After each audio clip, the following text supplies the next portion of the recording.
Okay, so let's start with lab number 5. So lab number 5 में nested loops के साथ हम काम करेंगे। नेस्टेड लूप्स का क्या मतलब है? नेस्टेड लूप्स का मतलब है लूप के अंदर एक और लूप। आप देख सकते हैं यहाँ पे इस एग्जांपल में इस फॉर लूप के अंदर ये फॉर लूप जो है मौजूद है। तो अगर लूप के अंदर लूप हो तो इस तरह के लूप्स को हम क्या कहते हैं? नेस्टेड लूप्स कहते हैं। ठीक है, सो NESTED नेस्टेड लूप्स। ठीक है, क्लियर है? इसी तरह वाइल के अंदर वाइल हो सकता है, फॉर के अंदर वाइल हो सकता है, वाइल के अंदर फॉर हो सकता है। क्लियर? फॉर के अंदर दो फॉर्स हो सकते हैं, एक वाइल के अंदर दो वाइल हो सकते हैं। मल्टीपल वाइल्स मल्टीपल फॉर आप लिख सकते हैं, कोई इशू नहीं है। क्लियर? इसी तरह फॉर के अंदर फॉर और उस फॉर के अंदर फॉर, ये भी पॉसिबल है। ठीक है, so there are many possibilities. Clear?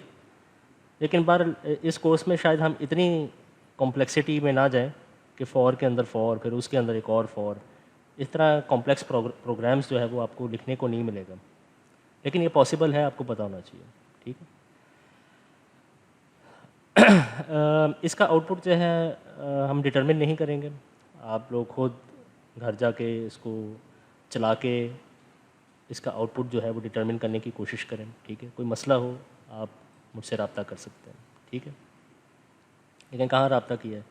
पिछले हफ्ते मैंने आप लोगों को बुलाया था, मजाल है कोई एक स्टूडेंट आया हो प्रॉब्लम्स डिस्कस करने के लिए, मजाल कोई एक स्टूडेंट।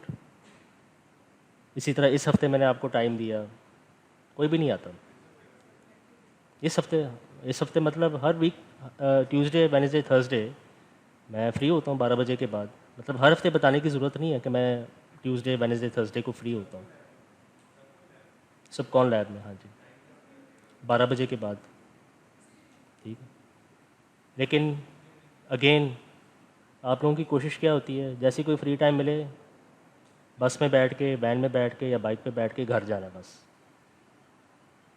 घर जाके मैच देखना है, पाकिस्तान वर्सेस नीदरलैंड। आज मैच है? नहीं, कल है। आज न्यूजीलैंड वर्सेस इंग्लैंड का मैच है।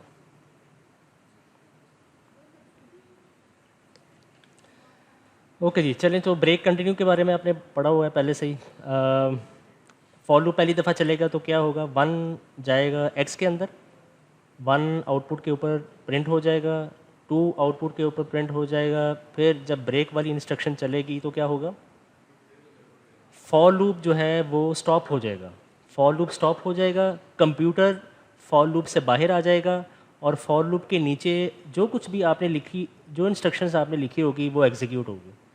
तो इस प्रोग्राम में फॉर के बाद या फॉर के बाहर कोई इंस्ट्रक्शन नहीं है तो प्रोग्राम एंड हो जाएगा। ठीक है। Break means to break the loop. Break का मतलब है लूप को ब्रेक करना, लूप को दोबारा चलने ना देना। ब्रेक का ये मतलब है। What about continue? 1 प्रिंट हो जाएगा, फिर 2 प्रिंट हो जाएगा। कंप्यूटर जब कंटिन्यू स्टेटमेंट को एग्जीक्यूट करेगा तो कंटिन्यू के नीचे जितने भी इंस्ट्रक्शंस होंगी वो नहीं चलेगी। कंटिन्यू के नीचे जितने भी इंस्ट्रक्शंस होंगी, कंटिन्यू के बिल्कुल नीचे जितने भी इंस्ट्रक्शंस होंगी वो नहीं चलेगी। ठीक है, इस केस में एक इंस्ट्रक्शन है तो प्रिंट 3 जो है ये वाली इंस्ट्रक्शन नहीं चलेगी। फॉर लूप दोबारा चलेगा, ये आपने याद रखना है। फॉर लूप चलेगा दोबारा। जब फॉर लूप दोबारा चलेगा तो एक्स के अंदर क्या जाएगा? 2 जाएगा, क्योंकि रेंज में क्या है? 1 एंड 2।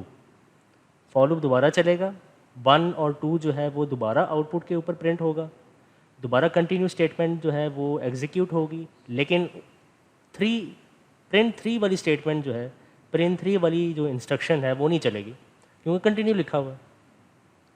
ठीक है, तो दोनों दफ़ा प्रिंट F3 जो है वो नहीं चलेगी और फॉर लूप जो है वो अल्टीमेटली ख़त्म हो जाएगा। फॉर लूप कितनी दफ़ा चलेगा? 2 दफ़ा चलेगा, क्योंकि आप स्टार्ट 1 से कर रहे हैं और 2 तक जा रहे हैं, तो 1 के लिए चलेगा और 2 के लिए चलेगा। ठीक है, सो ब्रेक और कंटिन्यू में ये फ़र्क है। ब्रेक में लूप स्टॉप हो जाता है, कंटिन्यू में लूप स्टॉप नहीं होता, बल्कि कंटिन्यू के नीचे जो इंस्ट्रक्शंस हैं वो नहीं चलती, लूप दोबारा चलेगा। बस ये फ़र्क है ब्रेक और कंटिन्यू में। ठीक है, सो ब्रेक और कंटिन्यू ये दो इंस्ट्रक्शंस जो हैं वो लैब नंबर 5 के क्वेश्चन नंबर 1 में इस्तेमाल हो रही हैं, तो इसलिए यहाँ पे ये कॉन्सेप्ट जो है वो दिया गया है। ठीक है, सो ये क्वेश्चन नंबर 1 है लैब नंबर 5 का। इसका आउटपुट आपने खुद डिटरमिन करना है घर जाके।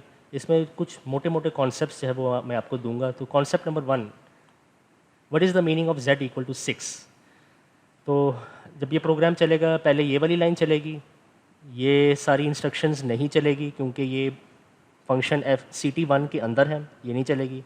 यहाँ पे कंप्यूटर आएगा, अब इस इंस्ट्रक्शन को चलाएगा। वो देखेगा कि ct1 क्या है, ct1 एक फंक्शन है, ct1 के साथ क्या लिखा हुआ है ब्रैकेट्स, तो फंक्शन कॉल होगा। और ब्रैकेट्स के अंदर क्या लिखा हुआ है 6, सिर्फ 6 लिखा हुआ है। ठीक है, तो जब ये फंक्शन कॉल होगा कंप्यूटर वापस ऊपर जाएगा और ये वाला जो 6 है इसको ट्रांसफ़र कर देगा n के अंदर, जबकि z के अंदर क्या होगा 6 होगा। z के अंदर पहले से 6 मौजूद होगा और फिर ये सारी कैलकुलेशंस जो हैं परफॉर्म होंगी, या आपने घर जाके ये सारी कैलकुलेशंस जो हैं परफॉर्म करनी है। ठीक है, लेकिन ज़रा नीचे वाले केस देखो, ct1 1,3, जब फंक्शन कॉल होगा तो 1 किसको ट्रांसफ़र होगा, 1 n को ट्रांसफ़र होगा। क्यों? क्योंकि 1 आपने पहले नंबर पे लिखा है और यहाँ पे पहला वेरिएबल कौन सा है n, तो पहली चीज़ नीचे वाली पहली चीज़ ऊपर वाली पहली चीज़ में जाएगी। ठीक है, सो 1 विल गो इनटू n, जबकि ये वाला जो 3 है दिस विल रिप्लेस 6, ये 6 को रिप्लेस कर देगा और z के अंदर अब क्या जाएगा 3 जाएगा। ये आपने जहन में रखना है। ठीक है, क्लियर है। सो ये z इक्वल टू 6 इस केस में, यानी जो आपने फंक्शन के साथ as argument z equal to 6 लिखा है, इस आर्गूमेंट को क्या कहते हैं, डिफ़ॉल्ट आर्गूमेंट। डिफ़ॉल्ट आर्गूमेंट, ठीक है। और ये पाइथन कोड में आपको अक्सर और बेशतर नज़र आएगा, इसलिए मैंने आपको यहाँ पे पढ़ा दिया। ठीक है, default argument. What about n, n के साथ इक्वल लिखा है आपने, इक्वल के साथ कोई वैल्यू लिखी है नहीं, तो n is called non default argument. Non default argument, ठीक है। और आपने एक रूल याद रखना है कि डिफ़ॉल्ट आर्गूमेंट हमेशा आपने नॉन डिफ़ॉल्ट आर्गूमेंट के बाद लिखना है। अगर आप डिफ़ॉल्ट आर्गूमेंट पहले लिखोगे और नॉन डिफ़ॉल्ट आर्गूमेंट बाद में लिखेंगे तो आउटपुट पे एरर आएगा, आउटपुट पे एरर आएगा। ये आपने जहन में रखना। ठीक है, सो ये रूल आपने जहन में रखना। सो ये पहला कॉन्सेप्ट है इस क्वेश्चन का, ये पहला कॉन्सेप्ट है। ठीक है, डिफ़ॉल्ट आर्गूमेंट, ये पहला कॉन्सेप्ट मैंने एक्सप्लेन कर दिया है। दूसरा कॉन्सेप्ट क्या है, ये str, इसका मतलब क्या है, what is the meaning of str। बिल्कुल सही कहा, अगर आप str लिखते हो और ये 1 लिखते हो ठीक है, तो ये str क्या करेगा, इस 1 जो कि नंबर है इसको कन्वर्ट कर लेगा स्ट्रिंग में। ठीक है, इसको कन्वर्ट कर लेगा स्ट्रिंग में। सो इस वाले 1 में और इस वाले 1 में, दोनों 1s में क्या फ़र्क है, ऊपर वाला 1 नंबर है, नीचे वाला 1 स्ट्रिंग है। ठीक है, नीचे वाला 1 स्ट्रिंग है, एक मैसेज है, एक आप कह सकते हैं स्ट्रिंग है। ठीक है, तो एक स्ट्रिंग को आप एक नंबर के साथ ऐड नहीं कर सकते, एरर आएगा। ठीक है, ये आप जहन में रखना। तो स्ट्रिंग का क्या, str का क्या काम है किसी भी चीज़ को स्ट्रिंग में कन्वर्ट करना, चाहे वो नंबर हो, चाहे वो इंटीजर हो, चाहे वो फ्लोटिंग नंबर हो, चाहे वो कोई भी और ऑब्जेक्ट हो पाइथन का जो अभी तक आपने पढ़ा है, तो उसको स्ट्रिंग में कन्वर्ट करना str का काम है। ठीक है, क्लियर है, यहाँ तक किसी को कोई क्वेश्चन हो। ठीक, और जो थर्ड कॉन्सेप्ट इस क्वेश्चन में इस्तेमाल होगा वो है बूल, BOOL। बूल क्या करेगा, बूल जो है ब्रैकेट्स के अंदर आप जो कुछ भी लिखोगे, बूल क्या करेगा, उसको ट्रू या फॉल्स में कन्वर्ट करेगा। ठीक है, सो बूल जो है ट्रू या फॉल्स में कन्वर्ट करेगा किसको, जो कुछ भी आप ब्रैकेट्स के अंदर लिखोगे। सो मैंने लिखा बूल 1, आंसर क्या आएगा, ट्रू आएगा। अगर मैं लिखता हूँ बूल 0, आंसर क्या आएगा, फॉल्स आएगा। अगर मैं लिखता हूँ बूल UET, आंसर क्या आएगा, क्या आएगा, ट्रू आएगा। और अगर मैं लिखता हूँ बूल एम्प्टी स्ट्रिंग फॉल्स आएगा आंसर, ठीक है, क्योंकि एम्प्टी स्ट्रिंग फॉल्स कंसिडर होता है, नन भी, ठीक है, बूल नन फॉल्स।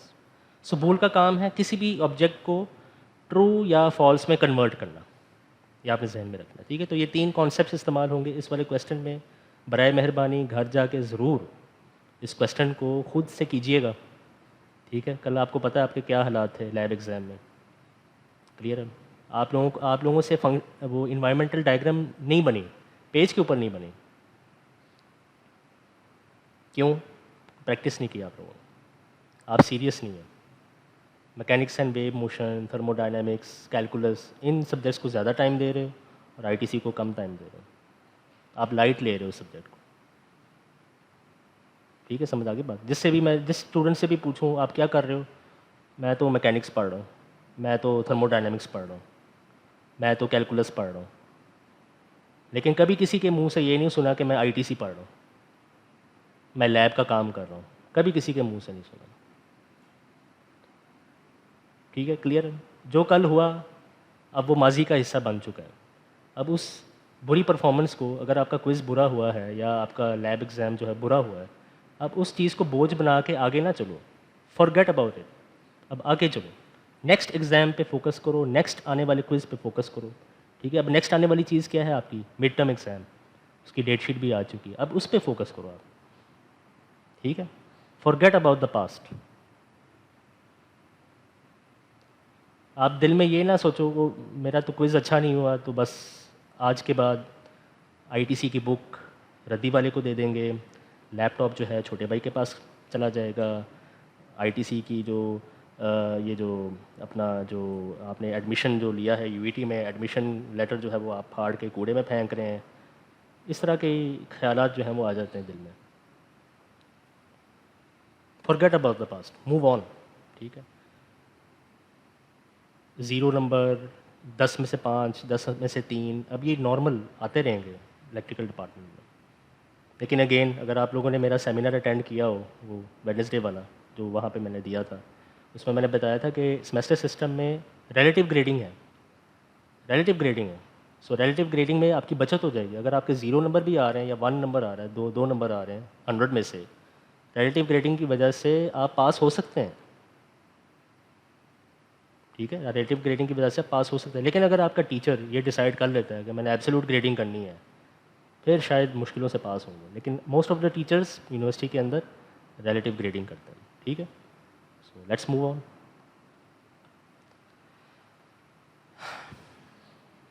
ठीक है, सो सबसे पहले कौन सी लाइन चलेगी? ये वाली, क्लियर है।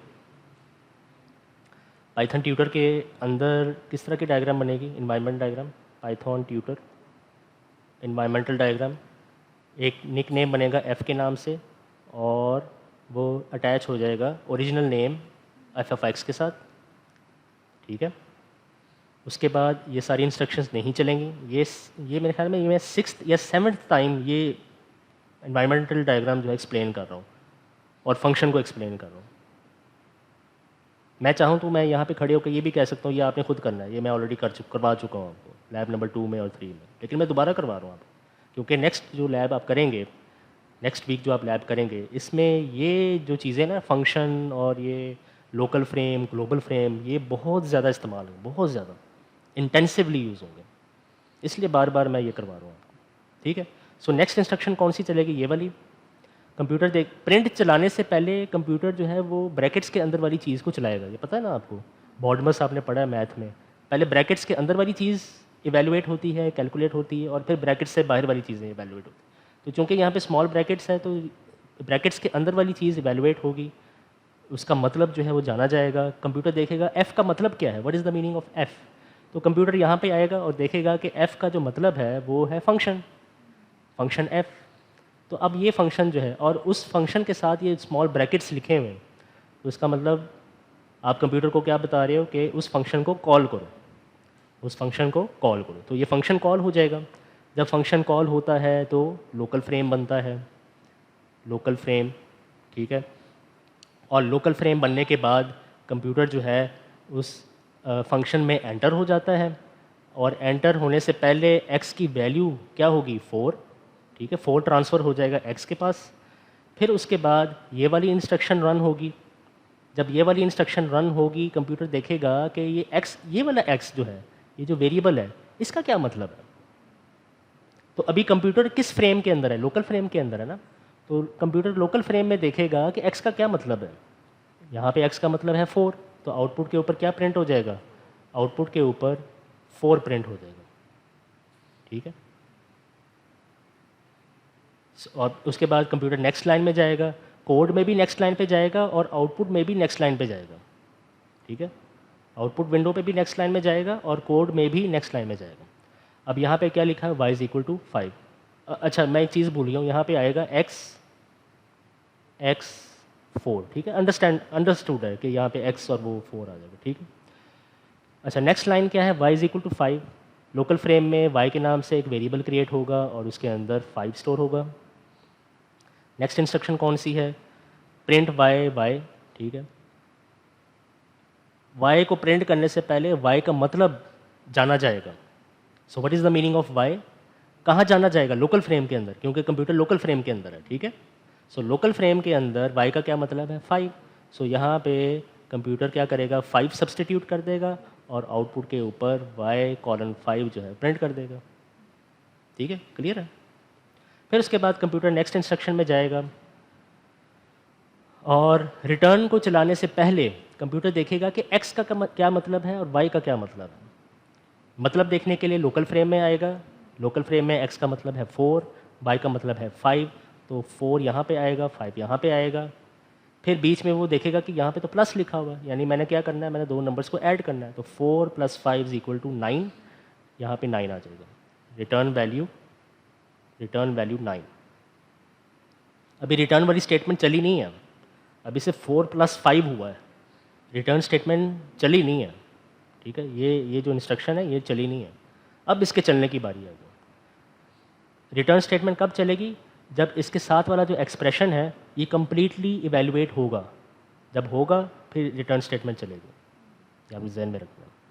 जब अगेन दोबारा एक्सप्लेन करो, जब रिटर्न स्टेटमेंट कब चलेगी, जब इसके साथ जो आपने एक्सप्रेशन लिखा है ना, x + y, x - y, next lab में जाके आप देखेंगे यहाँ पे आप फंक्शन भी लिख सकते हो। ठीक है, तो इसके साथ वाला एक्सप्रेशन जब कम्प्लीटली इवेलुएट हो जाएगा, कम्प्लीटली कैलकुलेट हो जाएगा, फिर रिटर्न स्टेटमेंट जो है वो चलेगी।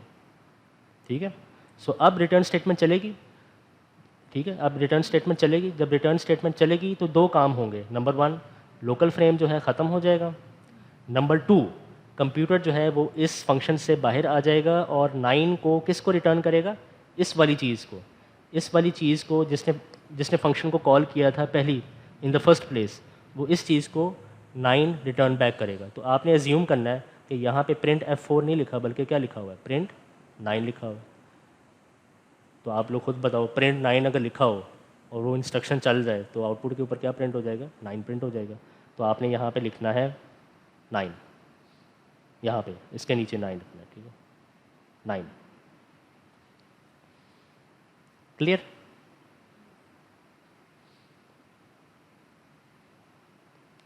पहली, सेकंड, थर्ड, पता नहीं शायद चौथी दफ़ा मैं ये फंक्शंस जो हैं वो आपको एक्सप्लेन कर रहा हूँ। ओके, अब नेक्स्ट इंस्ट्रक्शन ये है, प्रिंट x।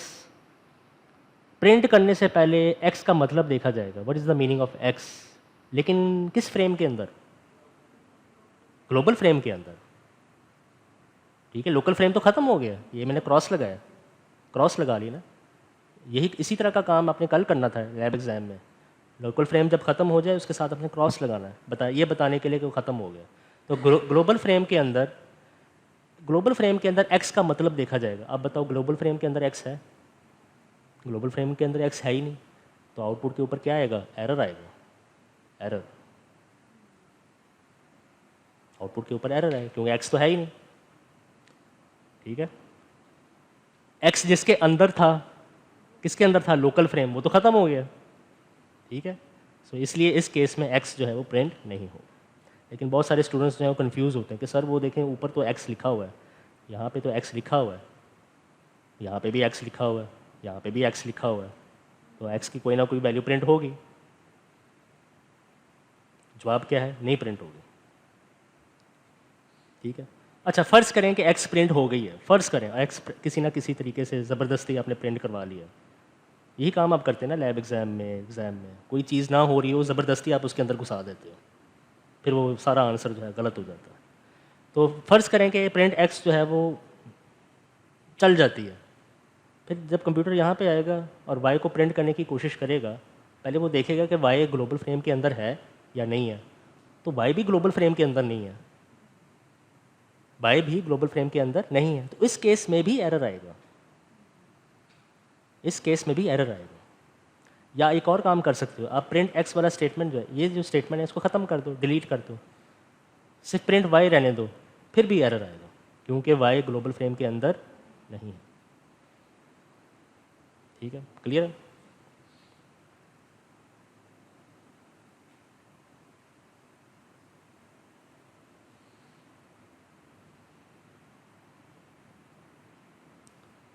अब ये ना कहना कि सर ये देखें ये y इक्वल टू 5 लिखा तो हुआ है, भाई y इक्वल टू 5 फंक्शन के अंदर है, फंक्शन के बाहर नहीं है। सो हम क्या कंक्लूड कर सकते हैं, अगर आप फंक्शन के बाहर खड़े हैं, अगर आप फंक्शन के बाहर खड़े हैं तो फंक्शन के अंदर वाले जो वेरिएबल्स डिफाइन जो हुए हैं आप उनको एक्सेस नहीं कर सकते, बाहर रहते हुए अंदर वाली चीज़ एक्सेस नहीं कर सकते, बाहर रहते हुए अंदर वाले जो वेरिएबल्स हैं इनको आप एक्सेस नहीं कर सकते। ठीक है, ये आपने जहन में रखना है इस वाली एग्जांपल में।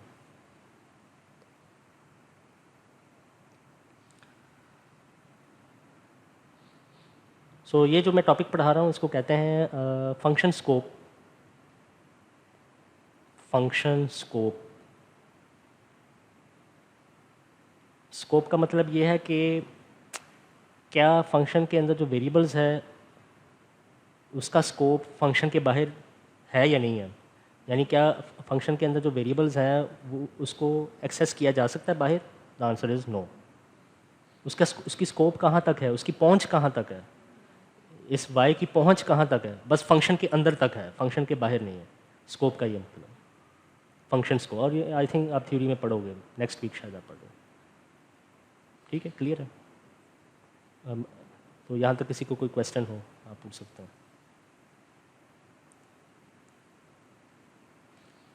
इसके बाद क्या है, बस 2 कोड और उसके बाद ब्रेक कर लेंगे। ठीक है, चलो जी। सो पहली लाइन ये चलेगी, जब ये वाली लाइन चलेगी तो निक नेम z क्रिएट होगा और किसके साथ अटैच होगा, z ऑफ x के साथ। फिर ये वाली लाइन चलेगी f is equal to z।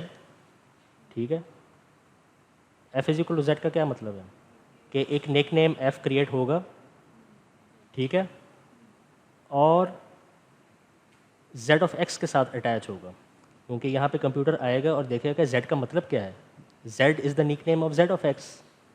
तो इसका मतलब क्या हुआ, आप f का नाम निक नेम रख रहे हो किसका, z ऑफ x का। So this f will be connected to z of x। ठीक है, याद है हमने लैब नंबर 2 में ये काम किया था, f is equal to min, f is equal to max. ठीक है, इसी तरह कल के एग्ज़ाम में main is equal to print, कुछ इस तरह का सवाल आया था। ठीक है, निक नेम वाला काम यहाँ पे हो रहा है, निक नेम रखा जा रहा है। z भी निक नेम है z ऑफ x का, f भी निक नेम है z ऑफ x का। तो z ऑफ x फंक्शन के 2 निक नेम्स हैं, एक z है और एक f है। ठीक है, लेकिन अगर फ़र्ज़ करें मैं z के साथ ये ब्रैकेट लिख दूँ और इसके अंदर 1 लिख दूँ, फिर निक नेम नहीं रखा जाएगा, फिर f निक नेम नहीं बनेगा, z कॉल होगा और जो भी रिज़ल्ट आएगा वो f के अंदर स्टोर होगा। ठीक है, ये अब डिफरेंस जो है पता होना चाहिए आप लोगों को। ओके, फिर उसके बाद ये वाली लाइन चलेगी। अब क्या होगा, अब z ऑफ y का निक नेम रखा जाएगा, z ऑफ y का निक नेम रखा जाएगा और वो निक नेम क्या होगा, z होगा, और यहाँ से ये कनेक्शन ख़त्म हो जाएगी। सो previously z was the nickname of z of x, now z is the nickname of z of y। ठीक है, ये आपने जहन में रखना है। क्लियर है, एक असूल आपने याद रखना है। आप कह सकते हैं सर आप ये भी तो कर सकते थे, एक और z क्रिएट करके z ऑफ y। नहीं, पाइथन ट्यूटर के अंदर 2 कॉलम्स है ना, एक ये वाला कॉलम है और एक ये वाला कॉलम है। इस वाले कॉलम में वेरिएबल नेम रिपीट नहीं हो सकते, वेरिएबल नेम रिपीट नहीं हो सकते। बस ये असूल याद रख लो, आपकी ज़िंदगी आसान हो जाएगी। पाइथन ट्यूटर में जो लेफ़्ट वाला कॉलम है उसमें वेरिएबल के जो नेम्स हैं रिपीट नहीं हो सकते, ठीक है। आप z और z 2 दफ़ा नहीं लिख सकते। कर दिया मैंने रिपीट अभी, ये रिकॉर्डिंग प्लेबैक किस में, वो आप अच्छे वाला फ़ोन लो ना, अच्छे वाला फ़ोन लो। आईफोन है वो, चाइना वाला आईफोन है। रिकॉर्ड इसलिए तो कर रहा हूँ ताकि मुझे बार बार रिपीट ना करना पड़े, ठीक है। बस मैंने ये कहा है कि पाइथन ट्यूटर में ये वाला जो कॉलम है, ये फर्स्ट कॉलम जो है, वेरिएबल नेम रिपीट नहीं हो सकते। अगर z एक दफ़ा आ गया तो दूसरा z नहीं आएगा, एक दफ़ा f आ गया तो दूसरा f नहीं आएगा, ठीक। इसलिए ये कनेक्शन जो है वो यहाँ से ख़त्म हुई और यहाँ पे चली गई। तो अब z किसका निकनेम है, z ऑफ y का, ठीक है। ये आपने जहन में रखना है और इसको आप यहाँ से मिटा दो, इस वाले z को, इस वाले z को ख़त्म कर दो, ठीक है।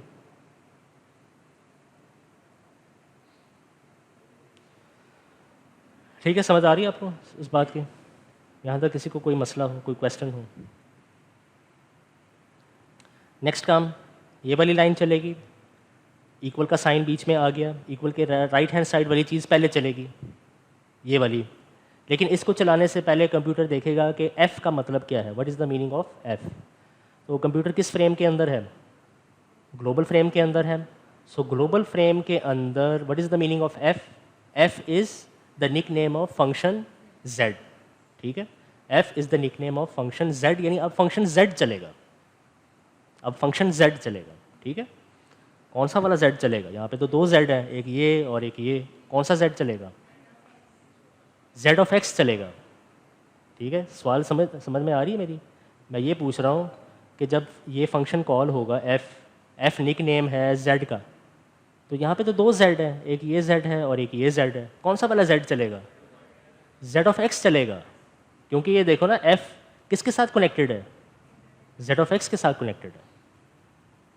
अब आपको पता चल रहा है इन्वायरमेंट डायग्राम क्यों बनवाई जाती है स्टूडेंट से। अब नेक्स्ट वीक जो लैब है उसमें तो बहुत बुरी तरह फंसेंगे आप, हायर ऑर्डर फंक्शन बहुत बुरी तरह फंसेंगे, इसलिए इन्वायरमेंट डायग्राम अच्छी तरह क्लियर करो।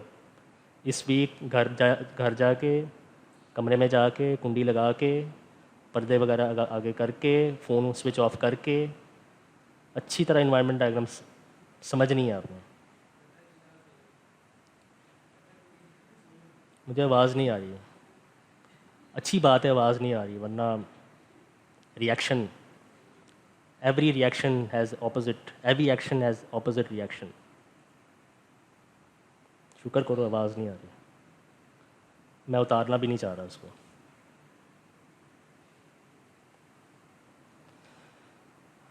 अच्छा, ये समझ आ गई आप लोगों को? तो z ऑफ x वाला फंक्शन चलेगा, ठीक है। तो अगेन जब भी फंक्शन चलता है, कॉल होता है, तो लोकल फ्रेम क्रिएट होता है। ये अब रटा, ये अब आपके अंदर ये चीज़ आ जानी चाहिए, लोकल फ्रेम बन जाएगा, ये होगा वो होगा, ठीक है। सो लोकल फ्रेम बनेगा, फिर क्या होगा, ये इस x के अंदर क्या जाएगा,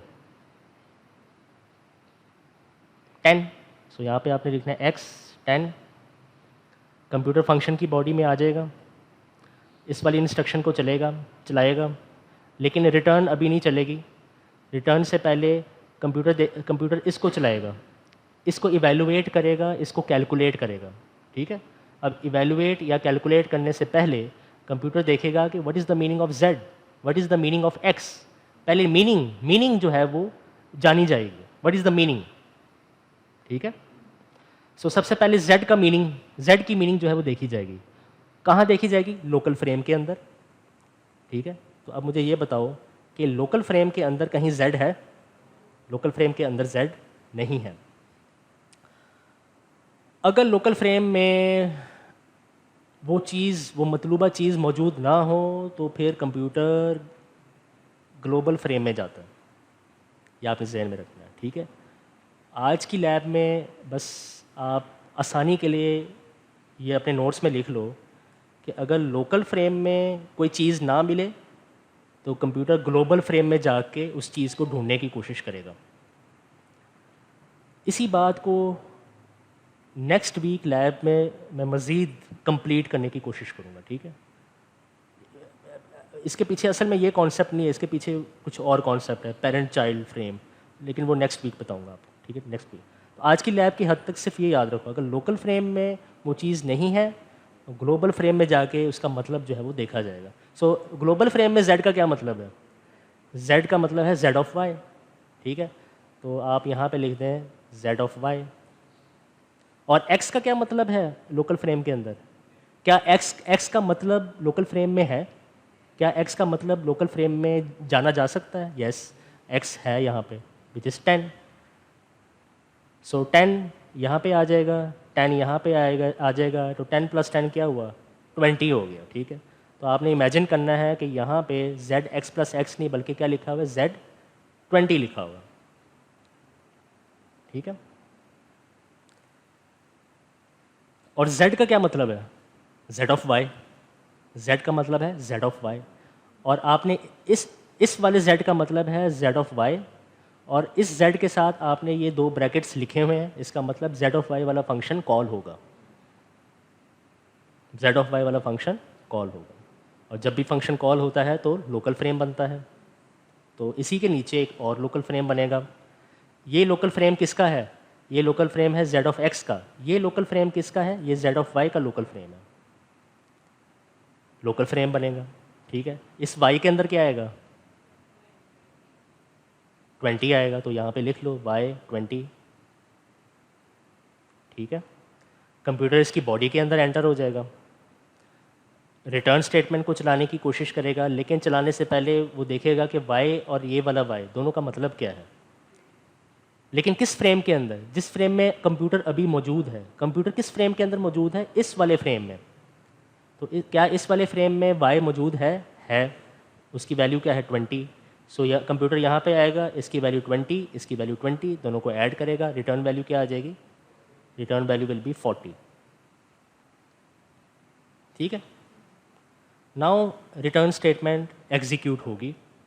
अभी रिटर्न स्टेटमेंट एग्जीक्यूट नहीं हुई, अभी तो सिर्फ y का मतलब देखा गया और दोनों नंबर्स को ऐड किया गया, बस ये दो काम हुए। अभी रिटर्न नहीं हुई, वैल्यू जो है वो रिटर्न नहीं हुई। नाउ अब वैल्यू रिटर्न हो गई।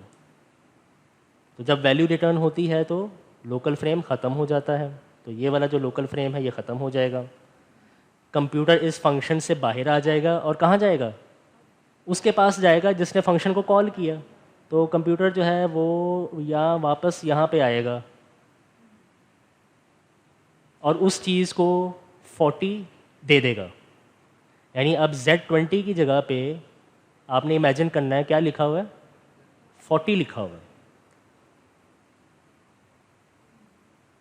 ठीक है। So now Z20 has been evaluated, तो यहाँ पे रिटर्न वैल्यू 40 जो है वो आपको नज़र आना शुरू हो जाएगा लोकल फ्रेम के अंदर यूजिंग पाइथन ट्यूटर,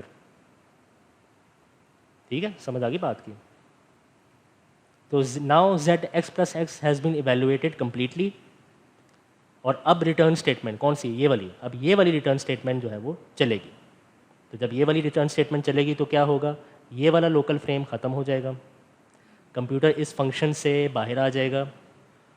किसके पास आएगा? इसके पास आएगा जिसने फंक्शन को कॉल किया था। इसने किया था, याद करो, एट द फर्स्ट प्लेस इस चीज़ ने फंक्शन z ऑफ x को कॉल किया। वहाँ चला जाएगा कंप्यूटर और इसको क्या रिटर्न बैक करेगा? 40 रिटर्न बैक करेगा। तो आपने इमेजिन करना है कि यहाँ पे f ऑफ 10 नहीं बल्कि क्या लिखा हुआ है? 40 लिखा हुआ है। तो रिज़ल्ट के अंदर ग्लोबल फ्रेम के अंदर, अब कंप्यूटर ग्लोबल फ्रेम में वापस आ गया ना, तो ग्लोबल फ्रेम के अंदर आपने क्या लिखना है? रिज़ल्ट इज़ 40, ठीक है जी। बॉयज़ समझ आ रही है आप लोगों को? ये सेक्शन सी और डी वालों को भी समझा देना। ये रिकॉर्डिंग से मैं काट दूंगा, ठीक है जी। क्लियर है? Any question up till now? थोड़ी सी कंफ्यूजिंग ये एक तरह का एक क्वेश्चन है, लेकिन अगर आप इन्वायरमेंट डायग्राम साथ साथ बनाओगे पेज के ऊपर पेंसिल के साथ, फिर दुनिया का जो मर्जी क्वेश्चन आ जाए, कॉम्प्लेक्स से कॉम्प्लेक्स, ईजिली आप कर पाओगे। और याद रख लो, अगेन बार बार एक बात आप सबको बता रहा हूँ, इस तरह के क्वेश्चन का आउटपुट यूजिंग पेन या पेंसिल एंड पेपर ज़रूर किया करो, without taking the help of computer. जब आप ये वाला काम करोगे ना, determine the output, determine the output, determine the output without using the computer, बार बार ये सवाल, ये हर लैब का पहला सवाल होता है, आपने देखा होगा। लैब नंबर 1 में भी, 2 में भी, 3 में भी, 4 में भी, 5 में भी, हर लैब में पहला सवाल यही पूछा जाता है, determine the output without using the computer. जब आपको ये काम अच्छी तरह करना आ जाएगा तो आपकी प्रोग्रामिंग अच्छी हो जाएगी, आप खुद से अपने प्रोग्राम लिखने के काबिल हो जाओगे। ठीक है, दुनिया में जितने भी बड़े बड़े प्रोग्रामर्स हैं, उनकी प्रोग्रामिंग कैसे अच्छी हुई है? पहले से मौजूद प्रोग्राम्स को पढ़ पढ़ के, पहले से मौजूद प्रोग्राम्स को देख देख के, चला चला के। चलाना कहाँ? नहीं, कंप्यूटर पे नहीं चलाना, पेज के ऊपर चलाना है, आपने दिमाग के अंदर चलाना है। ठीक है, तो ये काम ज़रूर किया करो आप। पता नहीं आप लोग घर जाके क्या करते हैं, आप समझ नहीं आता नहीं।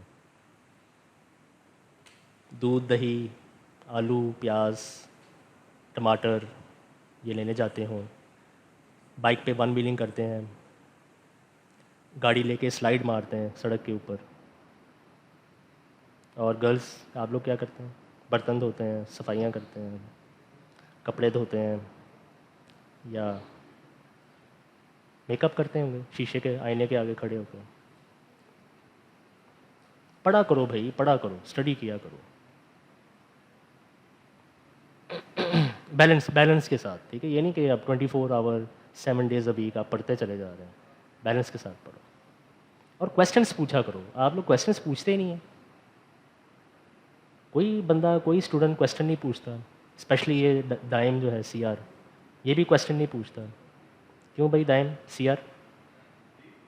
ज़रा फोकस करें यहाँ पे, बाद में समझा देना। ठीक, क्वेश्चंस पूछा करें आप लोग। ओके, तो यहाँ तक किसी को कोई क्वेश्चन हो, इस यहाँ तक any question up till now? बस एक और प्रोग्राम, उसके बाद ख़त्म, उसके बाद यानी ब्रेक। ठीक है, ये वाला जो कोड है ये ऑलरेडी आप देख चुके हैं लैब 2 में या 3 में। ठीक है, तो दोबारा मैं इसको चला के समझाता हूँ इसका मतलब क्या है। पहली लाइन ये चलेगी, ठीक है, इक्वल की राइट हैंड साइड वाली चीज़ पहले चलेगी। ठीक है, इक्वल के राइट हैंड साइड वाली चीज़ पहले चलेगी। जब ये वाली चीज़ चलेगी तो क्या होगा, एक फंक्शन लैम्डा ऑफ x ये डिफाइन हो जाएगा, ये क्रिएट हो जाएगा। चलेगा नहीं, ये चलेगा नहीं, क्रिएट होगा, फंक्शन क्रिएट होगा। ठीक है, ठीक है, और क्रिएट होने के बाद इसका एक निक नेम रखा जाएगा a। So a will be the nick name of this lambda function. ठीक है, इस लाइन को लिखना ऐसा ही है जैसे आप ये चीज़ लिख रहे हो, रिटर्न x स्क्वायर। ठीक है, इस लाइन को लिखना ऐसे ही है जैसे आप ये दो लाइंस आपने लिखी हुई हैं। ठीक है, तो जब फंक्शन ये लिखा हुआ हो तो पहली लाइन ये चलती है ना, और उसका निक नेम रखा जाता है। तो यहाँ पे भी सेम वही काम हो रहा है, एक निक नेम रखा जाएगा किसका, लैम्डा ऑफ x का। ठीक है, लेकिन रिमेंबर फंक्शन नहीं चलेगा, फंक्शन सिर्फ क्रिएट हुआ है और उसका निक नेम जो है वो रखा गया। ठीक है, फंक्शन असल में फंक्शन क्रिएट कहना गलत है, लेकिन आप लोगों की आसानी के लिए मैं ये कह रहा हूँ कि फंक्शन क्रिएट हुआ है। ठीक है, ठीक है, तो इसी तरह b is equal to lambda, यहाँ पे क्या होगा, b के नाम से एक निक नेम जो है क्रिएट होगा, और वो निक नेम किसका होगा, एक और लैम्डा फंक्शन का। और इस लैम्डा फंक्शन के कॉलन साइन से पहले कोई चीज़ नहीं ना लिखी हुई, तो आपने भी ब्रैकेट के अंदर कुछ भी नहीं लिखना। यहाँ पे हमने x क्यों लिखा यहाँ पे, क्योंकि कॉलन साइन से पहले हमने x लिखा हुआ है, दैट इज, इसलिए वहाँ पे x लिखा है। ये लिखना ज़रूरी है, नेक्स्ट वीक लैब में यही चीज़ जो है ना बड़ी कंफ्यूज करेगी आपको, बहुत बहुत ज़्यादा। नेक्स्ट लैब बहुत टफ लैब होगी, हायर ऑर्डर फंक्शन की लैब है। सो ये कॉन्सेप्ट जो है क्लियर। नेक्स्ट वीक लैब में आने से पहले याद है लास्ट टाइम क्या बताया था आपको? वो पेज के ऊपर वो सारा लिखना है, फंक्शन जब कॉल होगा, लोकल फ्रेम बनेगा, रिटर्न होगा, बाहर आएगा कंप्यूटर, वो एक उसको पेज पे लिख के लैमिनेट करके लटका के आना है। मैं भी लटका के आऊँगा, आप लोग भी लटका के आएँ, ठीक है? ओके जी। सो प्रिंट ए जब ये वाली इंस्ट्रक्शन चलेगी तो क्या प्रिंट होगा आउटपुट के ऊपर? बॉयज़ बताएं क्या प्रिंट होगा? लोकेशन प्रिंट होगी, ठीक है, क्योंकि आपने सिर्फ फंक्शन का नाम लिखा है, आपने फंक्शन नेम के साथ कोई ब्रैकेट्स नहीं लगाई। ये जो ब्रैकेट है ना, ये वाला जो ब्रैकेट है, ये वाला, ये प्रिंट का ब्रैकेट है, ये ए का ब्रैकेट नहीं है। ए का ब्रैकेट तब होगा जब आप यहाँ पे भी और यहाँ पे दो ब्रैकेट्स लगाएंगे, तो फिर वो ए का ब्रैकेट, ए के ब्रैकेट्स जो है माने जाएंगे और फंक्शन कॉल होगा। लेकिन यहाँ पे चूँकि ब्रैकेट्स नहीं है तो आउटपुट के ऊपर लोकेशन प्रिंट हो जाएगी। सेम यही सवाल कल लैब एग्ज़ाम में आया था। आप वहाँ पे आपने लिखना था फंक्शन एट एनी लोकेशन, कोई भी लोकेशन आप डाल दें, 1 2 3 4 कुछ भी लिख सकते थे, रिक्वायर्ड नहीं है, ठीक है। लेकिन अब इस स्लाइड में जो बताने वाली बात है वो ये है कि यहाँ पे देखो, यहाँ पे क्या हो रहा है, आपने ए लिखा, कंप्यूटर देखेगा ए का क्या मतलब है। A means lambda function, lambda of x, दो लैम्डा है ना यहाँ पे, एक लैम्डा ऑफ एक्स है और एक खाली लैम्डा है। तो जब ए का मतलब देखा जाएगा तो ए का मतलब क्या है, लैम्डा ऑफ एक्स। ए के साथ ब्रैकेट्स लिखे हुए हैं तो इसका मतलब लैम्डा ऑफ एक्स वाला जो लैम्डा फंक्शन है वो कॉल होगा, ठीक है। तो जब वो कॉल होगा तो क्या होगा, ये 5 जो है वो x के अंदर जाएगा और रिटर्न क्या बैक होगा, 25। 25 यहाँ पे कैलकुलेट होगा, 25 यहाँ पे, 25 will be calculated and it will be return back to this thing, और आउटपुट के ऊपर क्या प्रिंट हो जाएगा, 25 प्रिंट हो जाएगा, ठीक है। ये तो प्रीवियस बात मैंने रिवाइज करवाई है। जो असल बताने वाली बात है वो ये है कि ये लिखने के बजाय आप क्या करें, ये वाला जो 5 है ना, ये वाला जो 5 है, इसको आप धक्का दे के साइड पे कर दें। ये देखें, जैसे मैंने यहाँ पे धक्का दे के वो साइड पे मैंने किया, ठीक है। और धक्का देने के बाद आप क्या करें, ए की जगह पे, इस ए की जगह, इस ए की जगह पे आप ये लैम्डा एक्स, ये जो एक्सप्रेशन है, ये जो एक्सप्रेशन है, ये यहाँ पे लिख दें। लिखने की ज़रूरत नहीं है, ये ऑलरेडी स्लाइड के अंदर मौजूद है, या शायद छुपी हुई होगी, लिखने की ज़रूरत नहीं है, कोई बात नहीं, पहले समझो, ठीक है। और उस एक्सप्रेशन को लिखने के बाद एक छोटा सा काम करना है, लैम्डा के एल के उस साइड पे एक ब्रैकेट और एक ब्रैकेट जो है उस साइड पे आपने लगा देना है। क्या होगा, क्या होगा जब आप ये इंस्ट्रक्शन चलेगी तो क्या होगा, सेम वही काम होगा जो यहाँ पे हो रहा था। लैम्डा फंक्शन पहले क्रिएट होगा, ठीक है, यहाँ पे क्रिएट हुआ था ना, अब एक ही लाइन में लैम्डा फंक्शन क्रिएट भी होगा और उसी लाइन में लैम्डा फंक्शन कॉल भी होगा। पहले हमने क्या किया था, लैम्डा फंक्शन एक लाइन में क्रिएट किया और कॉल हमने दूसरी लाइन में किया।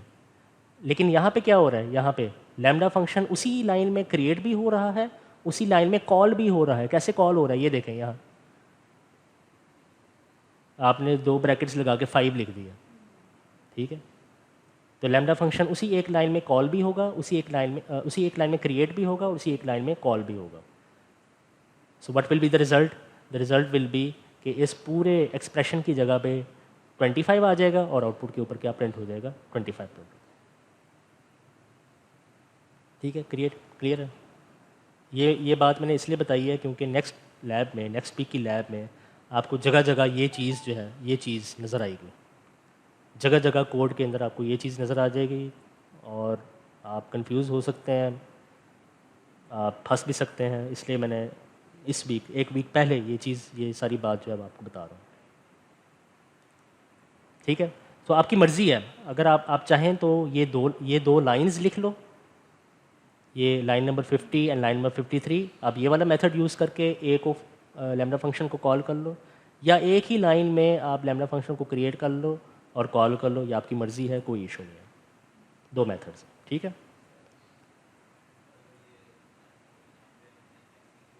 49 किधर है, समझे? एस की वैल्यू, एक्स की वैल्यू डिफाइन हो, एक्स की, अच्छा अगर आप यहाँ पे एक्स की वैल्यू 1 लिखते हैं तब भी फंक्शन कॉल नहीं होगा, फिर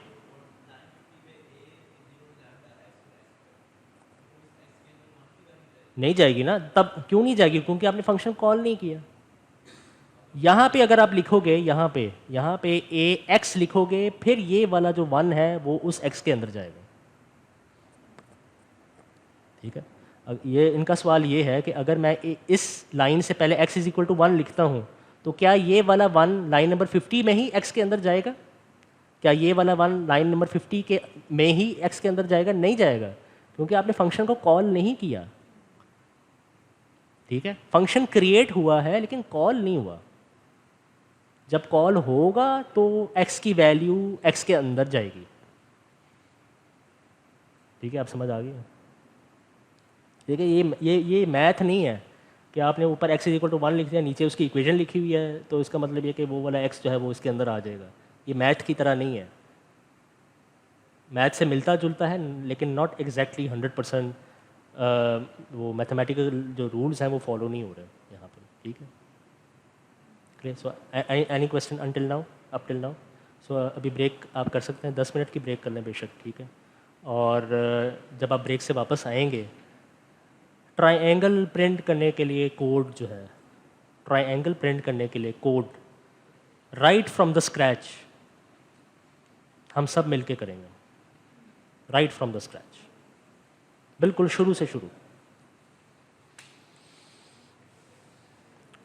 और सीआर ब्रेक के बाद 1 से 2 PM आईटीसी की लैब होगी आज होगी, ठीक है, क्योंकि हमारा एक 1 आवर लाइट की वजह से वेस्ट हो गया ना, इसलिए।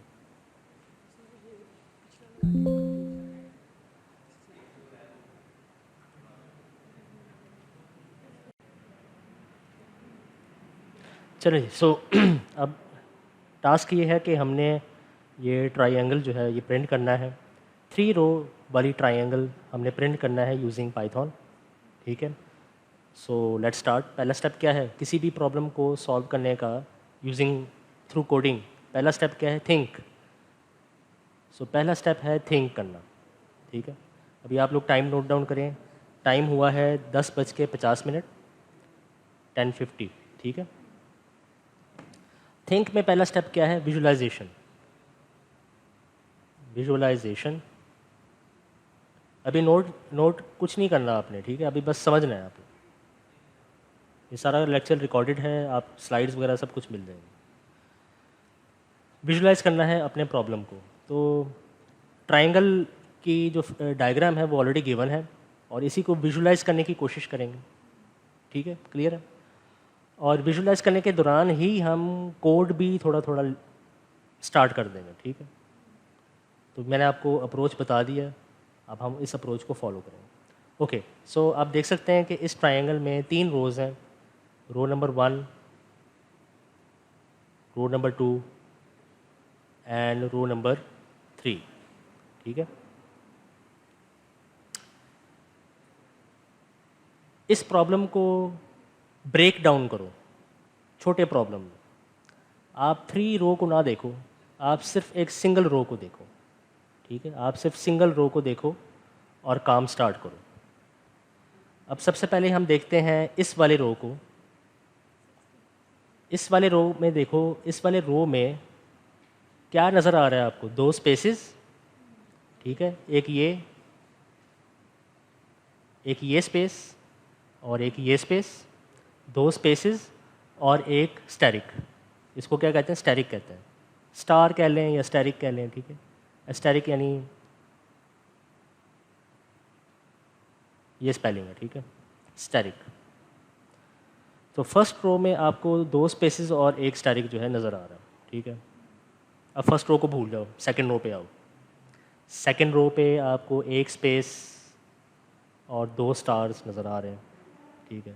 सेकंड रो को भी भूल जाएं, थर्ड रो पे आ जाएं। थर्ड रो में आपको कोई स्पेस नहीं नज़र आ रहा, लेकिन साथ में क्या है? 3 स्टैरिक्स जो हैं वो नज़र आ रहे हैं, ठीक है। अब मुझे ये बताओ, स्पेस को मैंने प्रिंट करना है आउटपुट के ऊपर, मुझे क्या लिखना पड़ेगा कोड में? प्रिंट प्रिंट स्पेस, ठीक है। मैंने स्टैटिक प्रिंट करना है आउटपुट के ऊपर, मुझे क्या लिखना पड़ेगा? और गौर गौर करो, फर्स्ट रो में स्पेस कितनी दफ़ा मैं प्रिंट करना चाहता हूँ? 2 दफ़ा, ठीक है। एक ऑप्शन तो ये है कि आप क्या करें, इस प्रिंट स्टेटमेंट के नीचे एक प्रिंट स्टेटमेंट लिख दो, तो 2 स्पेसेस जो है वो प्रिंट हो जाएंगे। लेकिन I want to be intelligent, I want to be clever, मैं उसी प्रिंट स्टेटमेंट को यूज़ करके दूसरा स्पेस प्रिंट करना चाहता हूँ, ठीक है। तो थोड़ा सा गौर करो तो आपको पता चल जाएगा कि फर्स्ट रो में स्पेस को प्रिंट करने वाला काम, स्पेस को प्रिंट करने वाला काम रिपीट हो रहा है। आप स्पेस को 2 दफ़ा प्रिंट करो, यानी प्रिंट स्पेस वाली जो इंस्ट्रक्शन है उसको 2 दफ़ा रिपीट करोगे तो 2 स्पेसेस जो है आउटपुट के ऊपर प्रिंट हो जाएगा, ठीक है। समझ आ गई ना बात की? इस कॉन्सेप्ट की समझ आ गई सबको? तो किसी भी टास्क को रिपीट करने के लिए हम क्या करते हैं पाइथन में?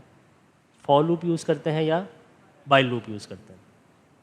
तो हम क्या करेंगे, इस प्रिंट स्टेटमेंट को एक फॉर लूप के अंदर लिख देंगे।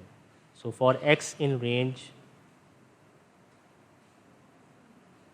ठीक है। कितनी कितनी स्पेसेस आपने प्रिंट करनी है? 2। तो फॉर लूप कितनी दफ़ा चलाना है आपने? 2 दफ़ा चलाना है। तो 2 दफ़ा फॉर लूप को चलाने के लिए रेंज के अंदर क्या लिख सकते हो? 0, 2, 1, ठीक है। समझ आ गई बात की? तो इससे 2 स्पेसेस फर्स्ट रो में प्रिंट हो जाएंगे, ठीक है। स्पेस को प्रिंट करने के बाद आप किस चीज़ को प्रिंट करना चाहते हैं?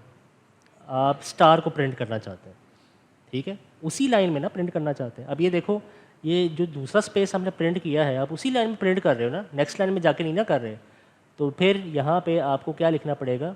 And is equal to quotation mark, ताकि कंप्यूटर उसी लाइन पे रहे और दूसरा स्पेस प्रिंट कर दे, उसी लाइन में रहे और स्टैटिक को प्रिंट कर दे, ठीक है। समझ आ गई बात की? तो दूसरा स्पेस प्रिंट करने के बाद हम स्टैटिक को प्रिंट करना चाहते हैं, स्टार को प्रिंट करना चाहते हैं। तो स्टार को प्रिंट करने के लिए क्या इंस्ट्रक्शन लिखेंगे?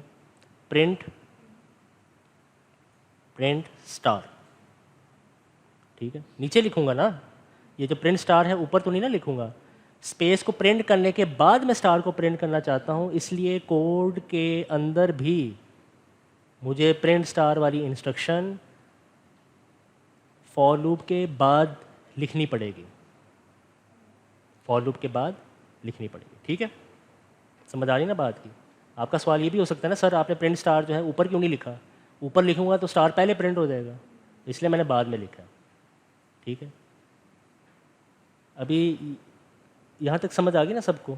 अब थोड़ा सा गौर करो, रो नंबर टू में स्टार 2 दफ़ा प्रिंट हो रहा है, रो नंबर 3 में स्टार 3 दफ़ा प्रिंट हो रहा है, ठीक है। यानी स्टार को भी मैं बार बार प्रिंट करवाना चाह रहा हूँ, प्रिंट स्टार जो है रिपीट करना चाह रहा हूँ। तो क्यों ना पहले ही स्टेप में प्रिंट स्टार को फॉर लूप के अंदर लिख दूँ, फॉर वाई इन रेंज, ठीक है। समझ आ गई ना बात की?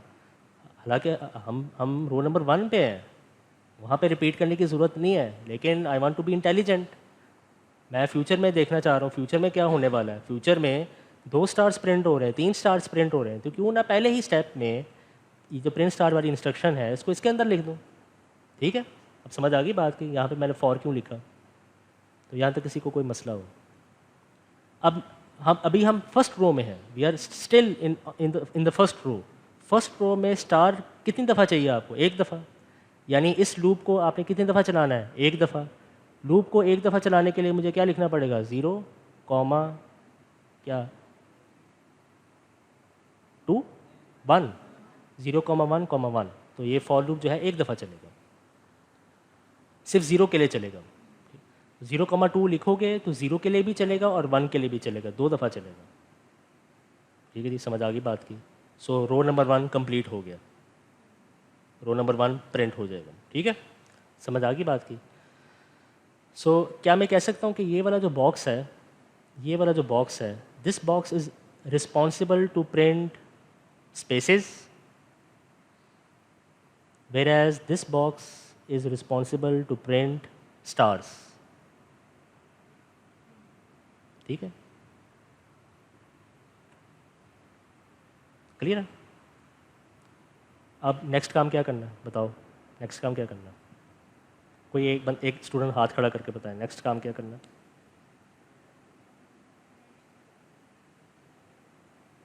चलो जी यार आप बताओ, ये ग्लासेस बने एनक, क्या करना है नेक्स्ट? थोड़ी सी आवाज़ ऊंची करें क्योंकि मैंने ये लगाया हुआ। नहीं नहीं, एक चीज़ मिस कर गए हो आप भैया। आप पहले नेक्स्ट लाइन में जाना है, नेक्स्ट लाइन में जाना है, नेक्स्ट काम हमने करना है, नेक्स्ट लाइन में जाना है। ठीक है, आपने नेक्स्ट लाइन में जाना है, so you have to come to the next line. Clear है? अच्छा आप कह सकते हैं सर जब प्रिंट स्टार आप कर कर लेंगे तो चूंकि हमने एंड यहाँ पे नहीं लिखा तो वो ऑटोमेटिकली नेक्स्ट लाइन में चला जाएगा। आपकी बात बिल्कुल ठीक है, आपकी बात बिल्कुल ठीक है, लेकिन आप देखो रो नंबर 2 में दूसरा जो स्टार है आपने उसी लाइन में प्रिंट करना है, तो आपको यहाँ पे एंड लिखना पड़ेगा। ठीक है, आपको एंड लिखना पड़ेगा। क्लियर? ताकि दूसरे रो में दूसरा स्टार उसी लाइन में प्रिंट हो जाए। ठीक है, अब वापस पहली रो में आओ। अब पहली रो में है, स्टार के साथ आपने एंड लिख दिया, यानी आप उसी लाइन में रहोगे। आपने कंप्यूटर को बताना है कि आपने नेक्स्ट लाइन में जाना है, तो क्या इंस्ट्रक्शन दे कंप्यूटर को जिससे वो नेक्स्ट लाइन में जाए? वो इंस्ट्रक्शन जो है वो ये है, प्रिंट। सिर्फ प्रिंट लिखो, ब्रैकेट्स के अंदर कुछ भी ना लिखो। आपके जहन में ये आ रहा होगा सर आपने तो लैब नंबर 1 में ये पढ़ाया था, \n।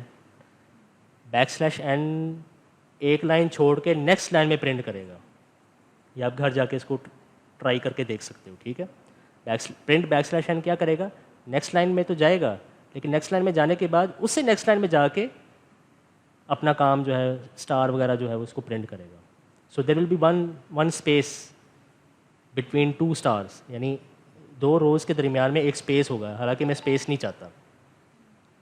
तो इस सूरत हाल में आप क्या करें, ये जो प्रिंट है, प्रिंट के ब्रैकेट्स में कुछ भी ना लिखो, कंप्यूटर जो है नेक्स्ट लाइन में चला जाएगा।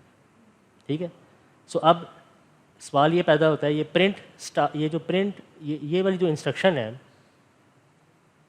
ये वाली जो इंस्ट्रक्शन है प्रिंट ब्रैकेट्स के अंदर कुछ भी नहीं है, ये कहाँ लिखूँ मैं? यहाँ पे लिखूँ, इसके अंदर लिखूँ, यहाँ पे लिखूँ, इसके अंदर लिखूँ, कहाँ लिखूँ? सोच के बताना, हाथ खड़ा करके बताना है आपने। सोचने दो, पहले सोचने दो। ठीक है, ये आप देख रहे हैं, ये जो मैं अभी लेक्चर दे रहा हूँ, ये कोड बनाना सिखा रहा हूँ आप लोगों को। थ्योरी में आप क्या करते हो, आप रूल्स पढ़ते हो थ्योरी में, फॉर लूप कैसे चलता है, वाइल लूप कैसे चलता है। लैब में मैं आपको सिखा रहा हूँ कोड बनाते कैसे हैं, सोचना कैसे, और इससे रिलेटेड 4 वीडियोज़ में अपलोड कर चुका हूँ। How to find maximum odd integer, how to print table of 2, how to find first capital letter, last capital letter. ठीक है, उसमें सारे हर वीडियो में पहला स्टेप क्या है, थिंक। पहला काम नोटबुक पेंसिल, फिर उसके बाद कोडिंग। ठीक है, तो ये भी उसी का हिस्सा है। चलो जी, फिर नेक्स्ट हाँ सवाल ये पैदा होता है, ये देखो, ये सवाल भी आपने अपने आप से भी पूछना है कि प्रिंट ये जो है, ये प्रिंट स्टेटमेंट मैं कहाँ लिखूँ? ऊपर लिखूँ यहाँ पे, इसके अंदर लिखूँ यहाँ पे लिखूँ, इस जगह पे लिखूँ, या इस फॉर के अंदर लिखूँ, कहाँ लिखूँ? कहाँ लिखूँ मैं?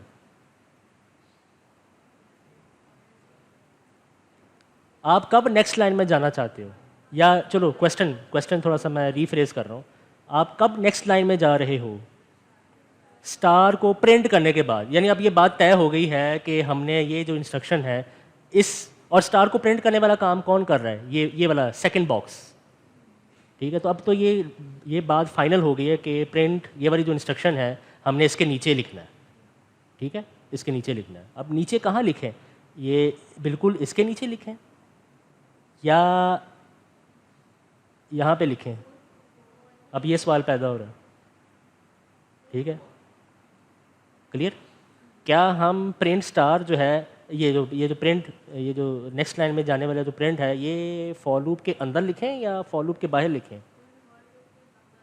फॉर लूप के बाहर लिखना पड़ेगा मुझे।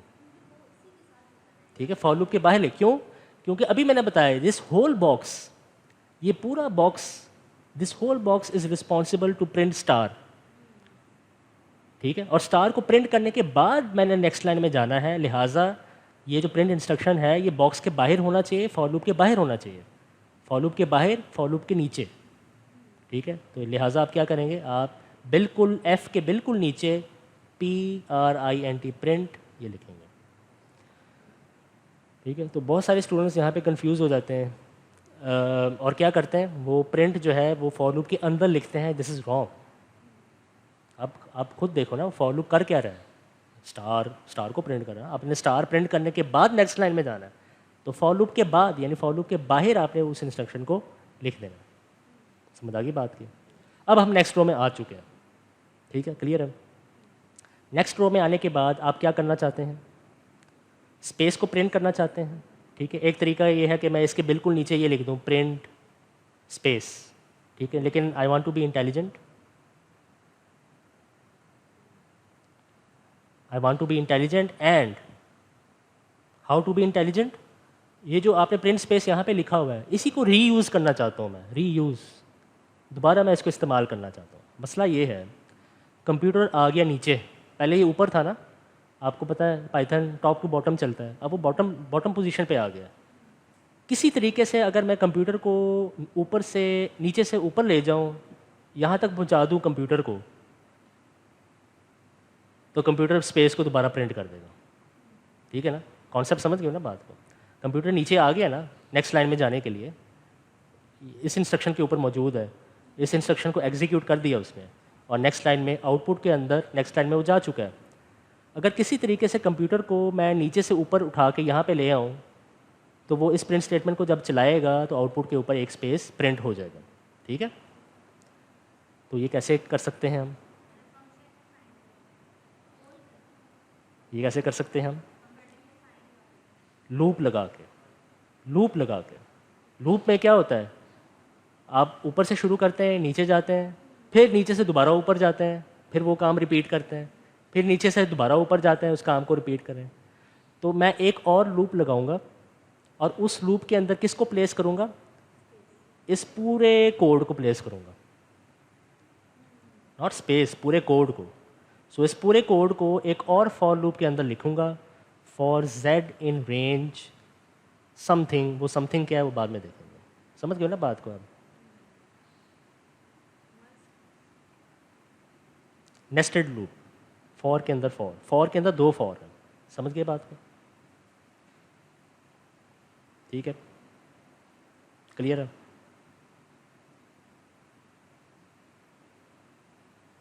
इसको समझाने का एक और भी रास्ता है, वो बाद में बताऊंगा, लेकिन ये भी एक अच्छा तरीका है समझाने का। ठीक है, सो अब कंप्यूटर नीचे से यहाँ पे आ जाएगा दोबारा।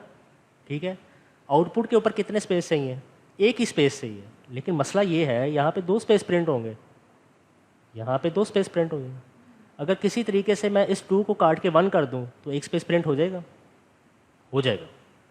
ठीक है, अब ये काटने वाला काम कैसे करेंगे बाद में बताऊँगा। तो अगर 2 काट के 1 कर दूँ, एक स्पेस प्रिंट हो जाएगा, हो जाएगा। कंप्यूटर उसी लाइन में रहेगा, यस उसी लाइन में रहेगा, क्योंकि आपने एंड इज इक्वल टू लिखा हुआ है। स्पेस प्रिंट करने के बाद आप क्या चाहते हैं, 2 स्टैरिक चाहिए। क्या नीचे वाला जो बॉक्स है स्टैरिक प्रिंट कर देगा, कर देगा, लेकिन कितनी दफ़ा प्रिंट करेगा, एक। अगर किसी तरीके से इस एक को काट के मैं 2 कर दूँ तो 2 स्टार प्रिंट हो जाएंगे, हो जाएंगे। तो रो नंबर 2 कंप्लीट हो गया, रो नंबर 2 कंप्लीट हो गया। कोई नया कोड लिखने की ज़रूरत ही नहीं पड़ी, हमने पिछले कोड को रीयूज़ किया और रो नंबर 2 को प्रिंट कर दिया। ठीक है, समझ आ गई बात की। और 2 स्टार्स को प्रिंट करने के बाद कंप्यूटर जो है नेक्स्ट लाइन में चला जाएगा। ठीक है, चलो जी, अब आप लोग खुद बताओ, नेक्स्ट लाइन में जाने के बाद आपको कितने स्पेस चाहिए, थर्ड रो में 0। तो ज़ीरो स्पेस प्रिंट करने के लिए, 0 स्पेस प्रिंट करने के लिए फॉर लूप को कितनी दफ़ा चलना पड़ेगा, एक दफ़ा चलेगा तो एक स्पेस प्रिंट हो। कितने, फॉर लूप को चलना ही नहीं चाहिए, फॉर लूप को चलना ही नहीं चाहिए, ताकि आउटपुट के ऊपर कोई स्पेस प्रिंट ना हो। तो यहाँ पे मैं क्या लिखूँ, 1 की जगह पे क्या लिखूँ जिससे फॉर लूप ना चले, 0 लिख दें। बिल्कुल सही कहा आप, 0 लिख दें, या चलो -1 लिख दें, लेकिन यहाँ पे 0 में लिख रहा हूँ। तो आप फॉर लूप नहीं चलेगा, फॉर लूप नहीं चलेगा तो स्पेस भी प्रिंट नहीं होगा। ठीक है, नेक्स्ट जो बॉक्स है वो स्टार्स को प्रिंट करेगा। आप कितने स्टार्स चाहते हैं? 3 स्टार्स चाहते हैं, यानी लूप को कितनी दफ़ा चलाना है? 3 दफ़ा। 2 काट के क्या लिखना पड़ेगा? 3 लिखना पड़ेगा। 2 काट के 3 लिखना पड़ेगा। फॉर लूप 3 दफ़ा चलेगा, स्टार्स 3 दफ़ा उसी लाइन के ऊपर प्रिंट हो जाएंगे। लो जी, ट्राइंगल बन गई आपकी। सही है। 2-3 काम रहते हैं। ये काटने वाला काम कंप्यूटर को कैसे समझाएं? ठीक है ना, काटने वाला काम जो है, आपने पेज के ऊपर काट के आपको समझ आ गई है, लेकिन कंप्यूटर इस चीज़ को नहीं ना समझ सकता। तो ये काटने वाला काम अब हम करने जा रहे हैं। ये काटने वाला काम कंप्यूटर को सिखाने जा रहे हैं। ठीक है, नोट करो, ये जो दरमियान वाली वैल्यू है, 2 कॉमे के दरमियान ये जो वैल्यूज़ हैं ये कांस्टेंट नहीं है। पहले 2 है, फिर 1 है, फिर 0 है। तो क्यों ना इन तमाम इंटीजर्स को एक वेरिएबल में स्टोर कर दें। से उस वेरिएबल का नाम स्पेस है। ठीक है, वेरिएबल के अंदर तो वैल्यू चेंज हो सकती है ना। ठीक है, सिमिलरली आप यहाँ पे देख लो, ये जो दरमियान वाली वैल्यू है ये कांस्टेंट नहीं है। पहले 1, फिर 1 से 2, फिर 2 से 3। तो क्यों ना इन 1 2 3 की जगह पे आप एक वेरिएबल जो है वो लिख लो, से उसका नाम है स्टार। ठीक है, समझ गए ना बात को? यहाँ तक किसी को कोई सवाल? और फिर उसके बाद क्या करें? स्टार। अब मुझे ये बताओ, स्पेस किसी भी वेरिएबल को यूज़ करने से पहले इसको इनिशियलाइज करना पड़ता है, उस वेरिएबल के अंदर वैल्यू डालनी पड़ती है।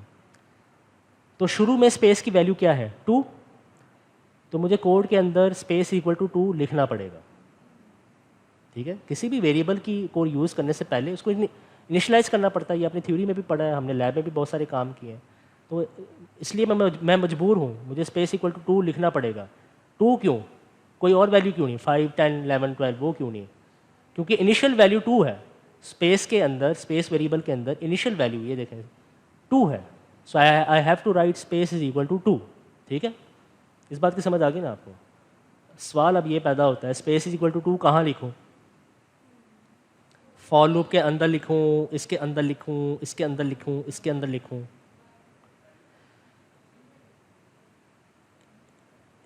इस फॉर के नीचे आप स्पेस इक्वल टू 2 नहीं लिख सकते, क्योंकि स्पेस जो है वो पहली दफ़ा कहाँ इस्तेमाल हो रहा है? यहाँ पे। ठीक है, स्पेस पहली दफ़ा यहाँ पे इस्तेमाल हो रहा है, तो इस लिहाजा इसके नीचे कहीं भी आप स्पेस नहीं लिख सकते। स्पेस इक्वल टू 2 नहीं लिख सकते। स्पेस इक्वल टू 2 इस फॉर लूप के चलने से पहले कहीं ऊपर जाके आपको लिखना पड़ेगा। अब सवाल ये पैदा होता है, कहाँ लिखें? यहाँ पे लिखें space equal to 2। For loop के बाहर लिखें स्पेस इक्वल टू 2। कहाँ लिखें? ठीक है जी, समझ आ गई ना बात की, स्पेस इक्वल टू 2 की?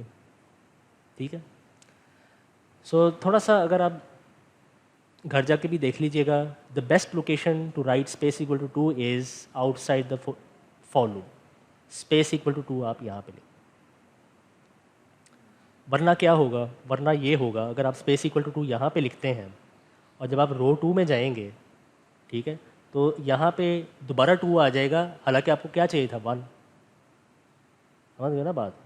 यहाँ पे अगर आप स्पेस इक्वल टू 2 लिखते हैं, इमेजिन करें यार आप स्पेस इक्वल टू 2 लिखते हैं, तो नेक्स्ट रो में जब आप जाएंगे तो आपको चाहिए 1, लेकिन यहाँ पे आएगा 2, इसलिए ये मसला हो जाएगा।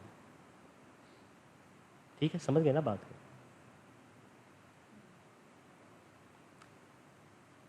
तो जिस तरह आपने स्पेस इक्वल टू 2 लिखा, उसी तरह स्टार की इनिशियल वैल्यू क्या है? 1। तो आप लिख दें यहाँ पे स्टार इज इक्वल टू 1।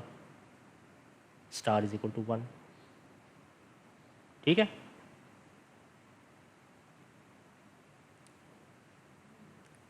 सो अब रो नंबर 1 के ऊपर हैं। रो नंबर 1 में 2 स्पेसेस और 1 स्टार प्रिंट हो गया है। जब आप रो नंबर 2 में जाएंगे तो स्पेस की वैल्यू 2 से क्या होनी चाहिए? 1। सो क्या काम करूं जिससे 2 1 में कन्वर्ट हो जाए? -1 कर दें। किसको -1 कर दें? स्पेस को -1 कर दें, क्योंकि स्पेस के अंदर 2 है। तो मैं लिखूंगा स्पेस इज इक्वल स्पेस -1। ठीक है, अगेन वही सवाल पैदा होता है, स्पेस -1 कहाँ लिखूं? अच्छा, लोकेशन देखने से पहले मुझे ये बताओ, आपने कर दिया स्पेस -1, आंसर आ गया 1। उस 1 को आप खाली नहीं छोड़ सकते, उसको किसी कहीं ना कहीं डालना पड़ेगा, किसी वेरिएबल के अंदर डालना पड़ेगा। तो किस वेरिएबल के अंदर डालूँ? स्पेस के अंदर ही डालूँ। क्यों? क्योंकि मुझे पता है कि रो नंबर 2 में जाके मैंने दोबारा स्पेस वेरिएबल को ही यूज़ करना है, ठीक है। और वैसे भी आपको नज़र आ रहा है कि 2, 1 और 0 सब के सब स्पेस के अंदर हैं, सो मुझे बार बार स्पेस को यूज़ करना पड़ेगा। तो स्पेस -1 करने के बाद आंसर कहाँ पे डालें आप? स्पेस के अंदर डालें। तो आप लिखेंगे space is equal to space -1। समझ आ गई बात की कि नहीं समझ आ रही है? मुश्किल से समझ आ रही है।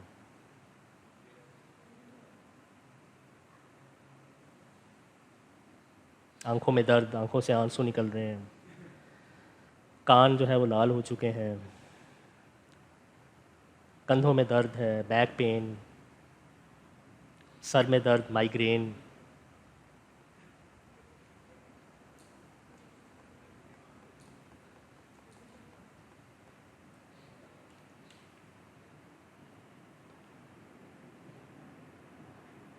ठीक है।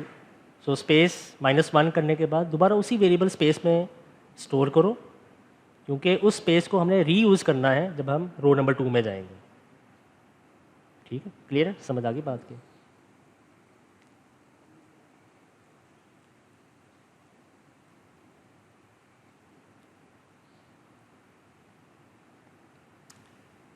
What about star? First row में स्टार की वैल्यू थी 1। जब ये वाला फॉर लूप दूसरी दफ़ा चलेगा तो आप स्टार की वैल्यू क्या चाहते हैं? 2। तो 1 से 2 जाने के लिए क्या करेंगे? ऐड करेंगे। तो यहाँ पे लिखेंगे स्टार +1, और स्टार +1 का जो आंसर है किसके अंदर स्टोर करना है? स्टार में ही स्टोर करना है, क्योंकि फ्यूचर में भी मुझे क्या चाहिए? 2 चाहिए और 3, और वो 2 और 3 स्टार के अंदर है। तो लिहाजा मैं क्या करूँगा यहाँ पे? Star is equal to star +1। ठीक है, स्टार प्लस जो आप लोग देखते हैं स्टार प्लस के ड्रामे। यस,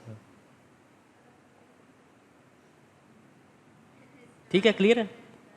तो स्पेस इक्वल टू स्पेस -1 ये हमने फैसला कर लिया, ये लिखना ही लिखना है। स्टार इक्वल टू स्टार +1 ये भी हमने फैसला कर लिया है कि हमने लिखना ही लिखना है। अब सवाल ये पैदा होता है, इन दो इंस्ट्रक्शंस को कहाँ लिखें?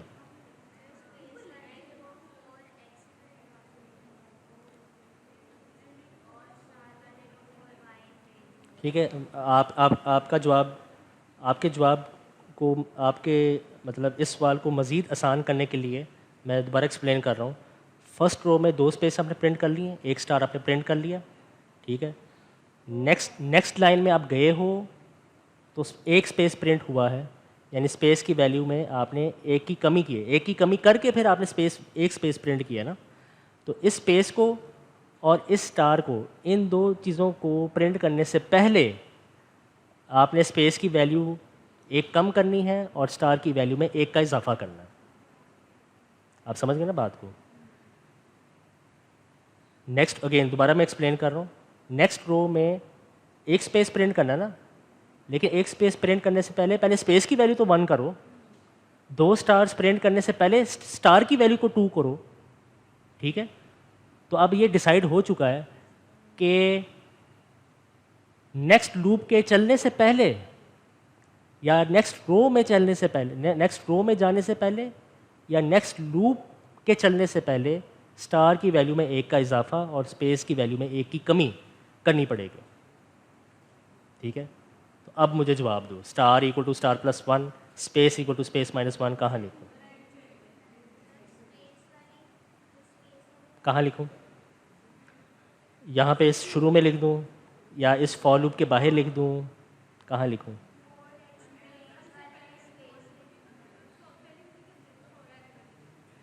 क्या मैं कह सक अच्छा देखो, क्या मैं ये कह सकता हूँ कि इस वाले स्टार को, इस वाले, ये देख लें सब लोग बॉयज़ यहाँ पे, लैपटॉप में आप क्या कर रहे हैं यहाँ पे देख लो। फिर आप लोगों का लैब एग्ज़ाम ख़राब होता है, फिर आप लोग कहते हैं सर आईटीसी बहुत मुश्किल है। मुश्किल इसलिए होती है। हाँ जी, क्या मैं ये कह सकता हूँ कि इस रो नंबर 1 को कंप्लीट करने के बाद स्पेस में एक का इजाफा करो, स्टार में 1 का इजाफा करो, ठीक है। तो रो नंबर 1 कहाँ, पहली रो कहाँ पे कंप्लीट हो रही है? इस वाले पॉइंट पे, इस वाले पॉइंट पे रो नंबर 1 जो है कंप्लीट हो रही है। इस पॉइंट के फ़ौरन बाद कंप्यूटर जो है ऊपर जाएगा। तो ऊपर जाने से पहले पहले, ऊपर जाने से पहले पहले आप यहाँ पे क्या कर दो, space is equal to space -1 लिख दें और star is equal to star +1 लिख दें। नेक्स्ट रो में जाने से पहले पहले उसको 1 कर दो, उसको 2 कर दो, ताकि नेक्स्ट लाइन में वो जब जाए तो 1 स्पेस प्रिंट हो जाए और 2 स्टार्स जो है प्रिंट हो जाए। ठीक है, समझ आ गई बात की? Any question up till now? ठीक है, एक काम रह गया, ये रेंज खाली है, इसको भरना है, इसको भरना है हमने। ठीक है, इसको भरने के लिए मेरे इस सवाल का जवाब दो। ये वाला बॉक्स क्या कर रहा है? स्पेस को प्रिंट कर रहा है। ये वाला बॉक्स क्या कर रहा है? स्टार को प्रिंट कर रहा है। ठीक है, स्पेस और बॉक्स, स्पेस और स्टार को, ये दो बॉक्सेस जो है वो प्रिंट कर रहे हैं। स्पेस और स्टार को प्रिंट करने वाला काम आप कितनी दफ़ा कर रहे हो? स्पेस और स्टार को प्रिंट करने वाला काम आप कितनी दफ़ा कर रहे हो? 3 दफ़ा कर रहे हो, रो नंबर 1 के लिए, रो नंबर 2 के लिए और रो नंबर 3 के लिए। समझ गए ना बात को? लिहाजा इस लूप को कितनी दफ़ा चलाना चाहिए? 3 टाइम्स। यहाँ पे आप लिखो 0, 3, 1। क्या मैं ये कह सकता हूँ कि जितने रोज़ हैं उतने ही यहाँ पे आपको वो वैल्यू जो है लिखनी पड़ेगी? 3 रोज़ है तो ये 3, अगर 4 रोज़ है तो यहाँ पे 4, अगर 5 रोज़ है तो यहाँ पे 5। ठीक है, so the outer most for loop, the outer most for loop will run that number of times जितने रोज़ ट्राइंगल के अंदर मौजूद हैं। ठीक है जी, समझ आ गई बात की? क्लियर? अब तकरीबन सब कुछ कंप्लीट हो गया, तो क्यों ना हम अब उसको स्पाइडर पे लिख लें। ठीक है, विजुलाइजेशन वाला काम हो गया, प्लान हमने अच्छी तरह कर लिया पेज के ऊपर, कोड भी तकरीबन हमने सारा लिख दिया है। Next step is to open Spyder, write the code and test your software. ठीक है, याद है वो साइकिल? उसमें पहला काम क्या था? थिंक करने के बाद वो है कोड करने के बाद टेस्ट। ठीक है, तो थिंक वाला काम हमने कर लिया, कोड वाला काम भी तकरीबन हमने कर लिया, लेकिन अभी लिखा नहीं है स्पाइडर के अंदर, तो स्पाइडर के अंदर लिख लेते हैं। ठीक है, अब आप लोगों ने मुझे लिखवाना है ये सारा code. So this is Spyder, space is equal to क्या है? 2, स्टार इज इक्वल टू 1। उसके बाद क्या है? For z in range 0, 3, 1। फिर उसके बाद फॉर x इन रेंज 0, क्या है? Space space 1। टू नहीं है, क्योंकि आपको याद होगा मैंने 2 को रिप्लेस कर दिया था स्पेस से, स्पेस वेरिएबल से। ठीक है, नहीं 0 to 1 नहीं, 0 स्पेस 1। 2 हमने स्टोर कर दी स्पेस के अंदर ना, ये देखो 2 स्पेस के अंदर आ गया, तो मैं यहाँ पे स्पेस लिखूँगा। ठीक है, फिर उसके बाद क्या लिखूँगा? Print space end is equal to. ठीक है, फिर उसके बाद फॉर, कोड लिखने की ज़रूरत नहीं है, कोड लिखने की ज़रूरत नहीं है, ये सब कुछ शेयर हो जाएगा, बस समझो जो यहाँ पे हो रहा है। For y in range 0, star 1, print star end is equal to ये। ठीक है, फिर उसके बाद प्रिंट। ठीक है, फिर उसके बाद space is equal to space -1। उसके बाद क्या है? Star is equal to star +1। ठीक है, तो ये कोड जो है वो लिख लिया है, अब इसको रन करके चेक कर लें। ये मैंने इसको रन किया, ये आप देख सकते हैं यहाँ पे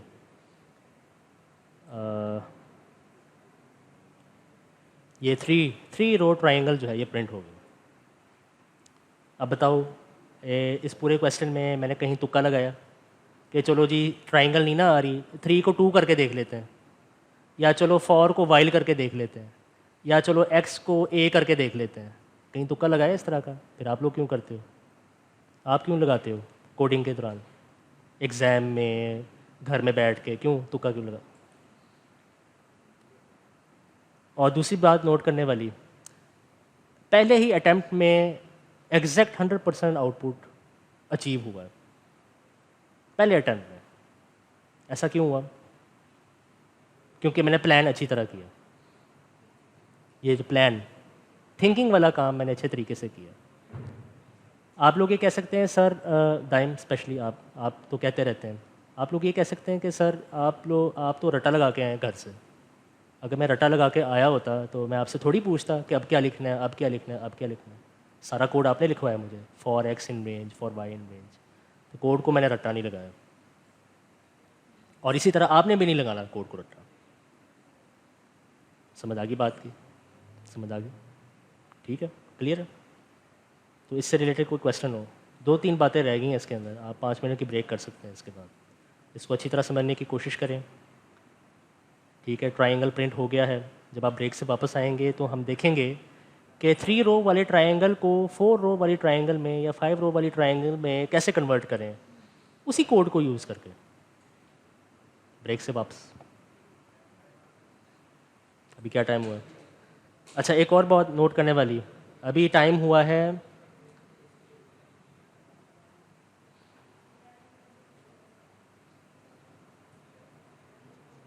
कोड, अभी टाइम हुआ है 11:40, यानी इसका मतलब ये हुआ कि थिंकिंग वाला काम मैंने ख़त्म किया है 11:35 पे, यानी तकरीबन मुझे 45 मिनट्स का टाइम लगा है। 45 मिनट्स का टाइम लगा है थिंकिंग में। क्या 25? अच्छा अच्छा, वो वहाँ पे 25, सॉरी, हाँ 25। सो तकरीबन कितना टाइम लगा है मुझे? 35 मिनट्स। 35 मिनट्स का टाइम लगा है कोड करने में, थिंकिंग करने में। थिंक करने में 35 मिनट्स, तकरीबन 5 मिनट लगे हैं कोड लिखने में। So this is normal. आप लोग नोट कर रहे हैं? ये नॉर्मल है। थिंकिंग में ही सबसे ज़्यादा टाइम लगेगा, कोड करने में 5, 4, 10 मिनट लगते हैं बस। सो अगर आपको लग रहा है कि घर में बैठ के ज़्यादा टाइम स्पेंड हो रहा है सोचने में, it's perfectly fine, it's completely normal. ये कोई एबनॉर्मल वाली चीज़ नहीं हो रही आपके साथ।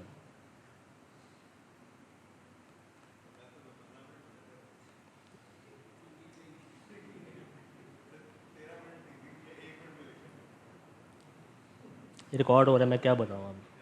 रिकॉर्ड हो रहा है, मैं क्या बोलूँ अब? बोलना चाह रहा हूँ लेकिन बोल नहीं सकता। ठीक है, समझ आ गई बात की? चलो जी, 5 मिनट की ब्रेक कर लें।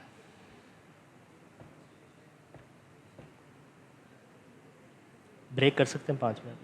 कोई क्वेश्चन है आप पूछ सकते हैं।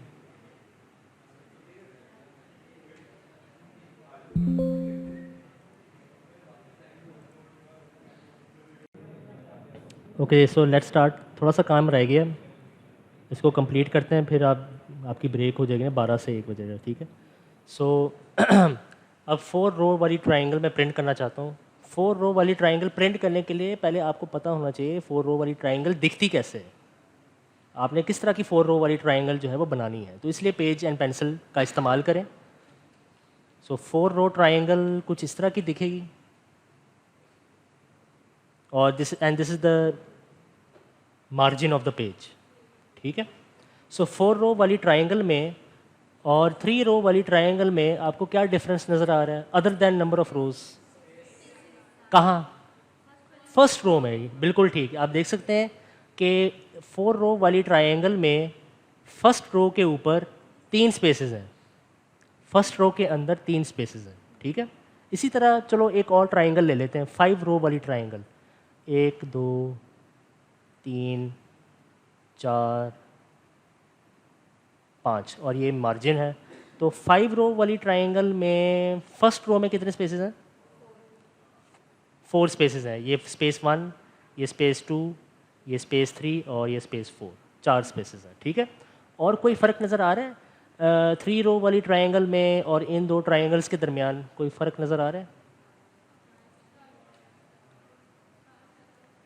स्टार्स बढ़ रहे हैं और ये वो सब कुछ हो रहा है, ठीक है। अच्छा, अब यहाँ पे देखो, थ्री रो वाली ट्रायंगल में number of spaces first row में कितने हैं? 2। और यहाँ पे देखो ये क्या लिखा हुआ है आपने? 2। इसका क्या मतलब है कि ये वाली जो लाइन है, this line, it represents the number of spaces in the first row. It represents the number of spaces in the first row, ठीक है। अच्छा, नेक्स्ट ऑब्जर्व करने वाली बात,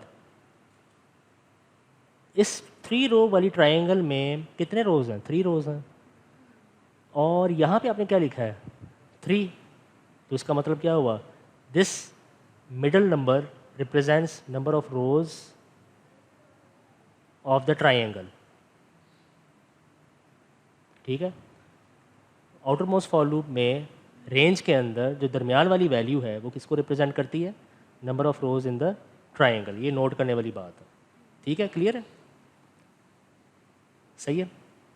अब मैं आपसे सवाल करने जा रहा हूँ। अब 4 रो वाली ट्रायंगल मैंने प्रिंट करना है। एग्जिस्टिंग कोड के अंदर या मौजूदा कोड के अंदर क्या चेंजेस करूँ जिससे 4 रो वाली ट्रायंगल प्रिंट हो जाए? हाथ खड़ा करके बताना है आपने। मैंने हिंट्स आपको दे दिए हैं, हिंट्स दे दिए हैं। अब बताओ, चलो जी आप बताएं।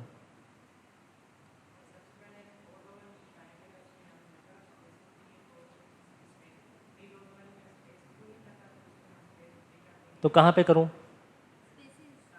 स्टार्ट में स्पेस की वैल्यू को आप क्या कर दें? 3 कर दें। और नेक्स्ट काम क्या करना है? गर्ल्स में से कोई बताए? आप बताओ। यहाँ पे सुन लें, ये सब आप सुन लें। आउटर मोस्ट फॉर लूप है, हाँ। सेंटर वाली वैल्यू है, उसको क्या कर दें? सेंटर वाली जो वैल्यू है, ये वाली जो वैल्यू है, इसको क्या कर दें? 4 कर दें, ठीक है। तो इसको चेक कर लेते हैं फिर क्या वाकई है ये काम हो रहा है। सो स्पेस को आपने कहा कि इसको कर दें 3, और जो सेंटर वाली वैल्यू है, उसको आपने कहा है कि क्या कर दें? 4 कर दें, ठीक है। स्टार, ये जो स्टार इक्वल टू 1 है, इसको चेंज करने की ज़रूरत है। 3 रो वाली ट्रायंगल में स्टार 1 है, और याद कर, और गौर करो कि ये जो स्टार इक्वल टू 1 है, ये जो स्टार इक्वल टू 1 है, it represents the number of stars in the first row. It represents number of stars in the first row. नहीं समझ आ रही? कोई बात नहीं, घर जाके इसको देख लेना। मैं आपको, चूँकि टाइम कम है इसलिए मैं डायरेक्ट आंसर बता रहा हूँ। तो स्टार इक्वल टू 1 का क्या मतलब है? 1 means number of stars in the first row. तो 3 रो वाली ट्रायंगल में भी एक ही है, 4 रो वाली ट्रायंगल में भी एक ही है। तो स्टार इक्वल टू 1 वाली लाइन को छेड़ने की ज़रूरत है? ज़रूरत नहीं है, ठीक है। सो आप इस कोड को रन करें और आप देख सकते हैं कि 4 रो वाली ट्रायंगल सक्सेसफुली प्रिंट हो गई है, ठीक है। क्लियर है? Any question up till now? अगर 5 रो वाली ट्रायंगल प्रिंट करनी हो तो 3 को 4 कर दो और 4 को 5 कर दो, तो यहाँ पे ये देखें 5 रो वाली ट्रायंगल जो है वो प्रिंट हो गई है, ठीक है। नई ट्रायंगल प्रिंट करने के लिए आप नोट करें, नई ट्रायंगल प्रिंट करने के लिए मुझे 2 जगहों से कोड को चेंज करना पड़ रहा है। पहले मुझे यहाँ पे आना पड़ता है, वैल्यू चेंज करूँ, फिर मुझे यहाँ पे आना पड़ता है और वैल्यू चेंज करनी पड़े, ठीक है। क्यों ना एक काम करें, वो क्या,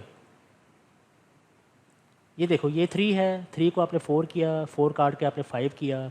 क्यों ना ये जो दरमियान वाली वैल्यू है आउटर मोस्ट फॉर लूप में, क्यों ना इन वैल्यूज़ को भी एक वेरिएबल में स्टोर कर दूँ, रो के नाम से, ठीक है। तो फिर अब क्या होगा, यहाँ पे देख लें, यहाँ पे इसको कर दो रो और यहाँ पे कर दो रो, ठीक है। अब यहाँ पे आप कर दो से रो इक्वल टू से क्या 5, ठीक है। इसको रन करें, ये देखें 5 रो वाली ट्रायंगल प्रिंट होगी। अभी भी 2 जगहों पे मुझे कोड को चेंज करना पड़ रहा है, एक यहाँ पे और एक यहाँ पे, लेकिन अब मैं आसानी से कर सकता हूँ ऊपर और उसके फ़ौरन नीचे। पहले क्या हो रहा था, पहले मुझे यहाँ पे करना पड़ रहा था, फिर माउस को इधर ले जाके और इसकी वैल्यू को चेंज करनी पड़ रही थी। तो थोड़ा सा काम मेरा आसान हो गया है। मज़ीद आसान हो सकता है, वो कैसे, अब मैं बताने जा रहा हूँ। एक मिनट, अभी नहीं बताना, वेट, अभी मैं बताना जा रहा हूँ। टेबल, टेबल बनाओ, नंबर ऑफ़ रोज़, यहाँ पे वेरिएबल स्पेस, यहाँ पे वेरिएबल स्टार, ठीक है। सो 3 रो वाली ट्रायंगल में, जब ट्रायंगल में 3 रोज़ थे, तो स्पेस की वैल्यू आपने क्या रखी थी, 2, और स्टार की वैल्यू क्या रखी थी आपने, 1, और एक और वेरिएबल है रो। 3 वेरिएबल्स है ना, ये स्पेस, स्टार, और एक और वेरिएबल हमने कोड के अंदर लिखा ना रो, यहाँ पे रो इज़ इक्वल टू से 5, ठीक है, क्लियर है।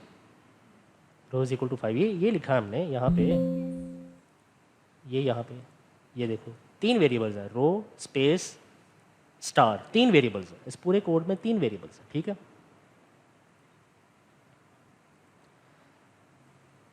फिर मैंने आपसे पूछा कि 4 रो वाली ट्रायंगल प्रिंट करो, तो आपने जवाब दिया कि सर आप स्पेस की वैल्यू को कर दें 3, स्टार की वैल्यू को 1 ही रहने दें, और रो की वैल्यू क्या कर दें, रो की वैल्यू 4 कर दें, 4 कर दें, ठीक है। फिर मैंने आप लोगों से कहा कि 5 रो वाली ट्रायंगल प्रिंट करनी है, तो आपने कहा कि ठीक है, आप स्पेस की वैल्यू क्या कर दें 4, स्टार की वैल्यू 1 ही रहने दें, और रो की वैल्यू 5, और ये 3 रो के लिए 3 रो के लिए रो की वैल्यू 3, ठीक है। अगर रो की वैल्यू n हो, तो स्पेस की वैल्यू, बिल्कुल सही कहा, n-1, और स्टार की वैल्यू 1, और रो की वैल्यू n ही रहने दें, बिल्कुल सही कहा, ठीक है। सो अब हम क्या करने जा रहे हैं, अब हम ये करने जा रहे हैं कि कोड को इसके मुताबिक चेंज करते हैं, ठीक है। रो को n,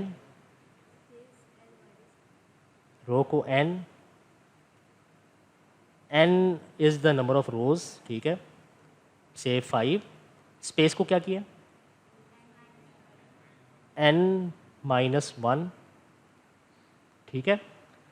अब इस कोड को रन करते हैं, 5 रो वाली ट्रायंगल प्रिंट हो गई।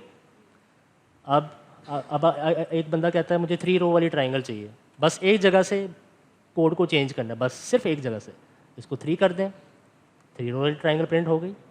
एक बंदा कहता है नहीं मुझे 10 रो वाली ट्रायंगल चाहिए, सिर्फ यहाँ पे 10 करना है, ये 10 रो वाली ट्रायंगल प्रिंट हो गई है, ये 10। एक बंदा कहता है नहीं मुझे 10 नहीं, मुझे 50 पसंद है, ये लो जी 50 रो वाली ट्रायंगल भी प्रिंट हो गई है, ये 50 रो वाली ट्रायंगल प्रिंट हो गई, ठीक है। समझ आ गई बात की।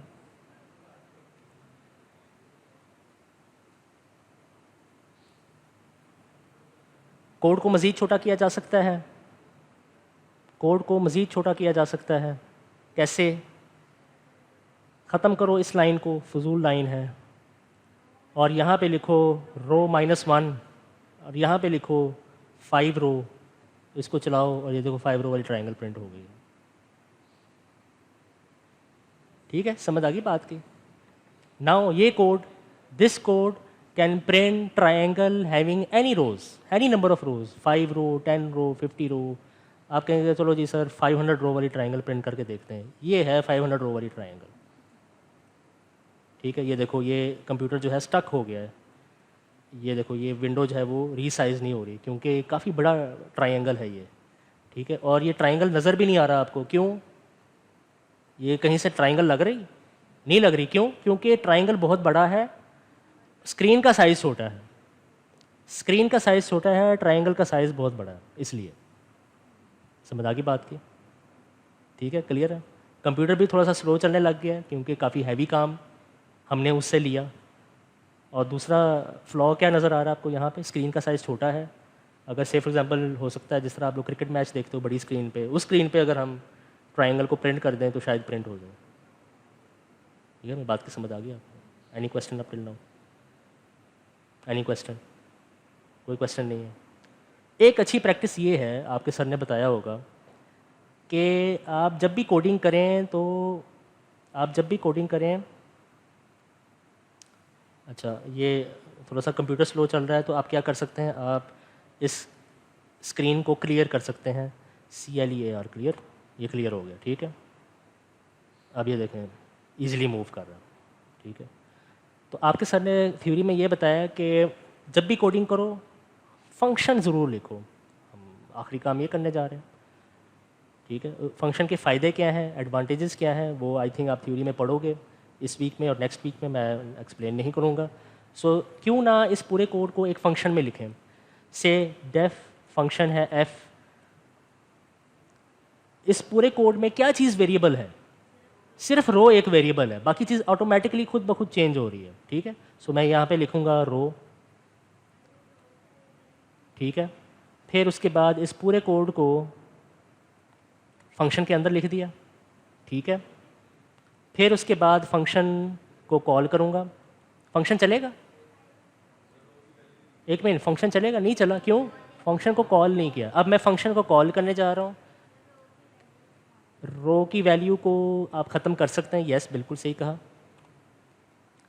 फंक्शन के अंदर आप नंबर ऑफ़ रोज से 5, ये आ गया 5 रो वाली ट्राइंगल, ठीक है। एक बंदा कहता है सर ये इतनी सारी लाइंस आपने लिखी हैं, 24 लाइंस लिखी हैं, मुझे ये पसंद नहीं है, मुझे ये पसंद नहीं है, ये यहाँ पे आओ, ये हाइड कर लो और ये चलाओ कोड, ठीक है। नेक्स्ट टाइम इससे भी बड़ा जादू दिखाऊंगा आपको।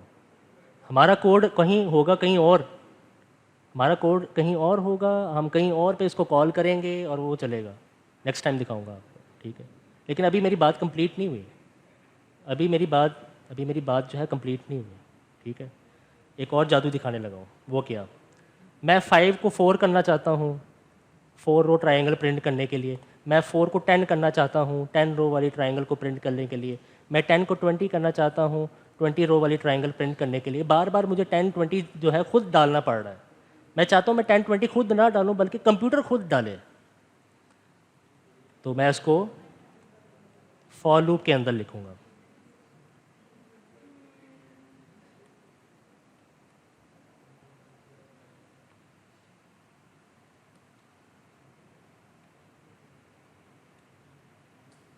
ठीक है।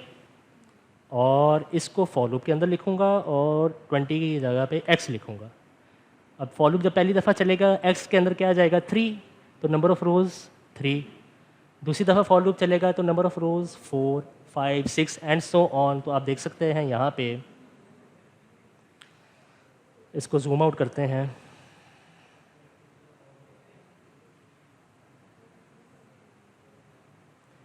ये देखो ये प्रिंट हो गए हैं, ये 20 रो वाली ट्रायंगल, ये 19 रो वाली ट्रायंगल, ये 18 रो वाली, ये 17 रो वाली, 16 रो वाली, करते करते करते करते करते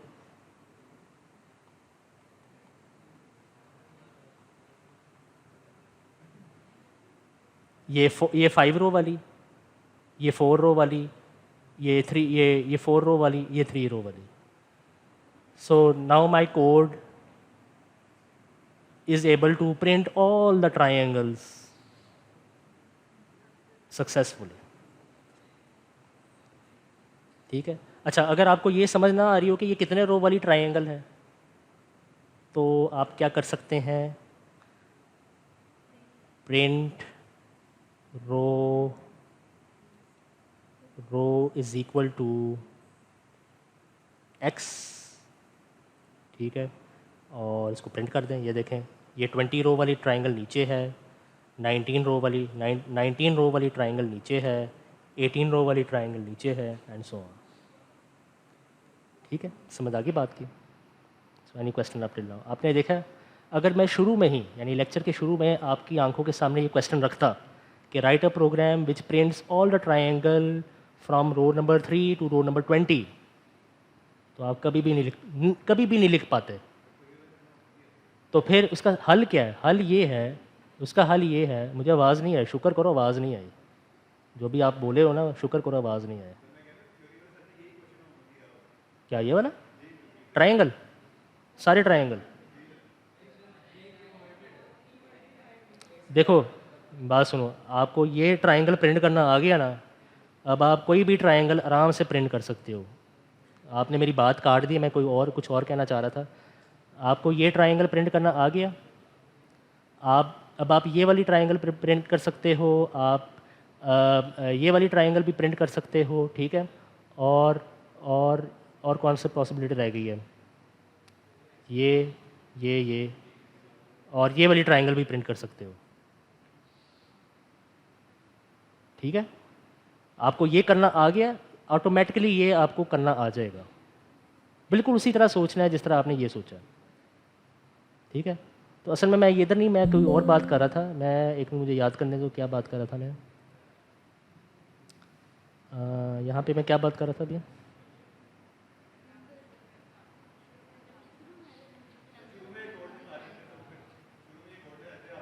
हाँ, यस। तो मैं ये कह रहा था कि अगर मैं शुरू में आपकी आंखों के सामने ये रखता क्वेश्चन कि write a code to print all the triangles with 3 rows 4 rows 5 rows 6, तो आप कभी ना कर पाते। तो फिर सोल्यूशन क्या है? सोल्यूशन ये है, उस कॉम्प्लेक्स प्रॉब्लम को ब्रेक डाउन करो सिंपलेस्ट प्रॉब्लम में।